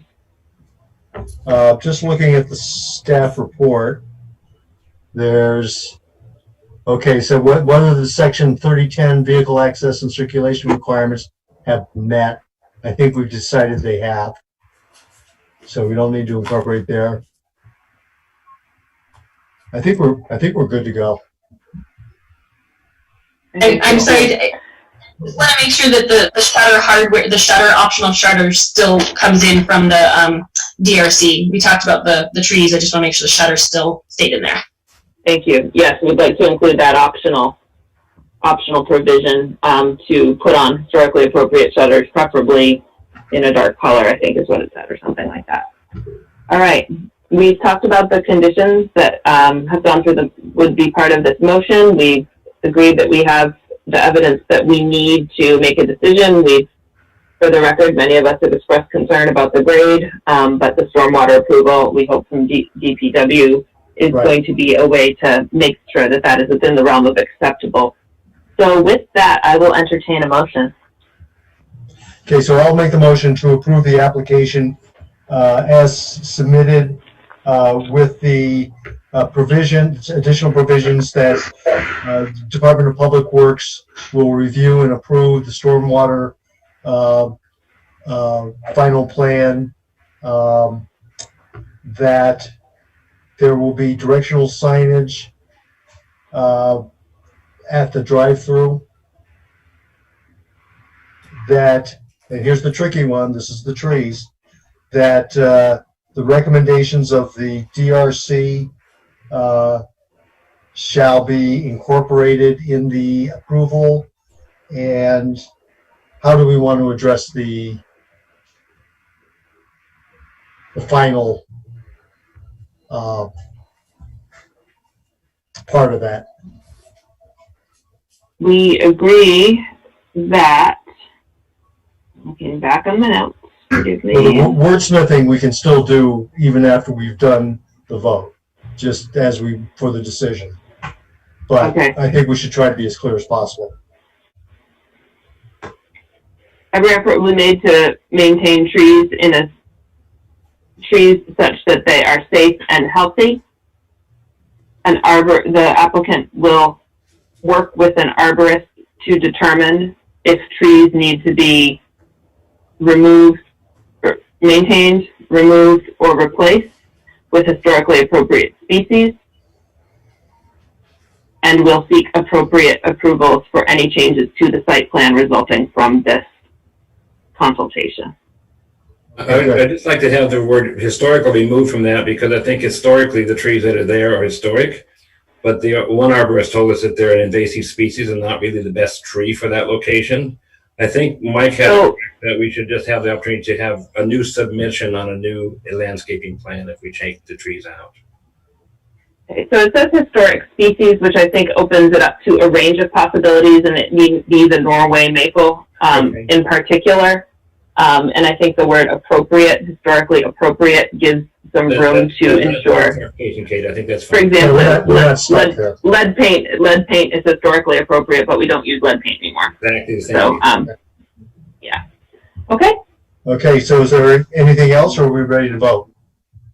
I'd like to second just a very minor friendly amendment. You said directional signage for the drive-through. I'd like to change the word signage or sign to pavement markings. I don't think there's any signs being put in. I accept that amendment, Kevin? I accept that amendment. Very good. Okay. Is there additional discussion by board members? Did someone Still need a second. We gotta talk about the shutters too, right? Joe has seconded. Michael has raised the issue of the shutters. Thank you. We wish to incorporate the design review committee's optional goodness, I'm on the wrong staff report. The option to restore the shutters with the fixtures to using historically appropriate shutters. I'm going to defer to the language in the staff report that's not in front of me right now, but we've discussed it, so I think we know what we're talking about.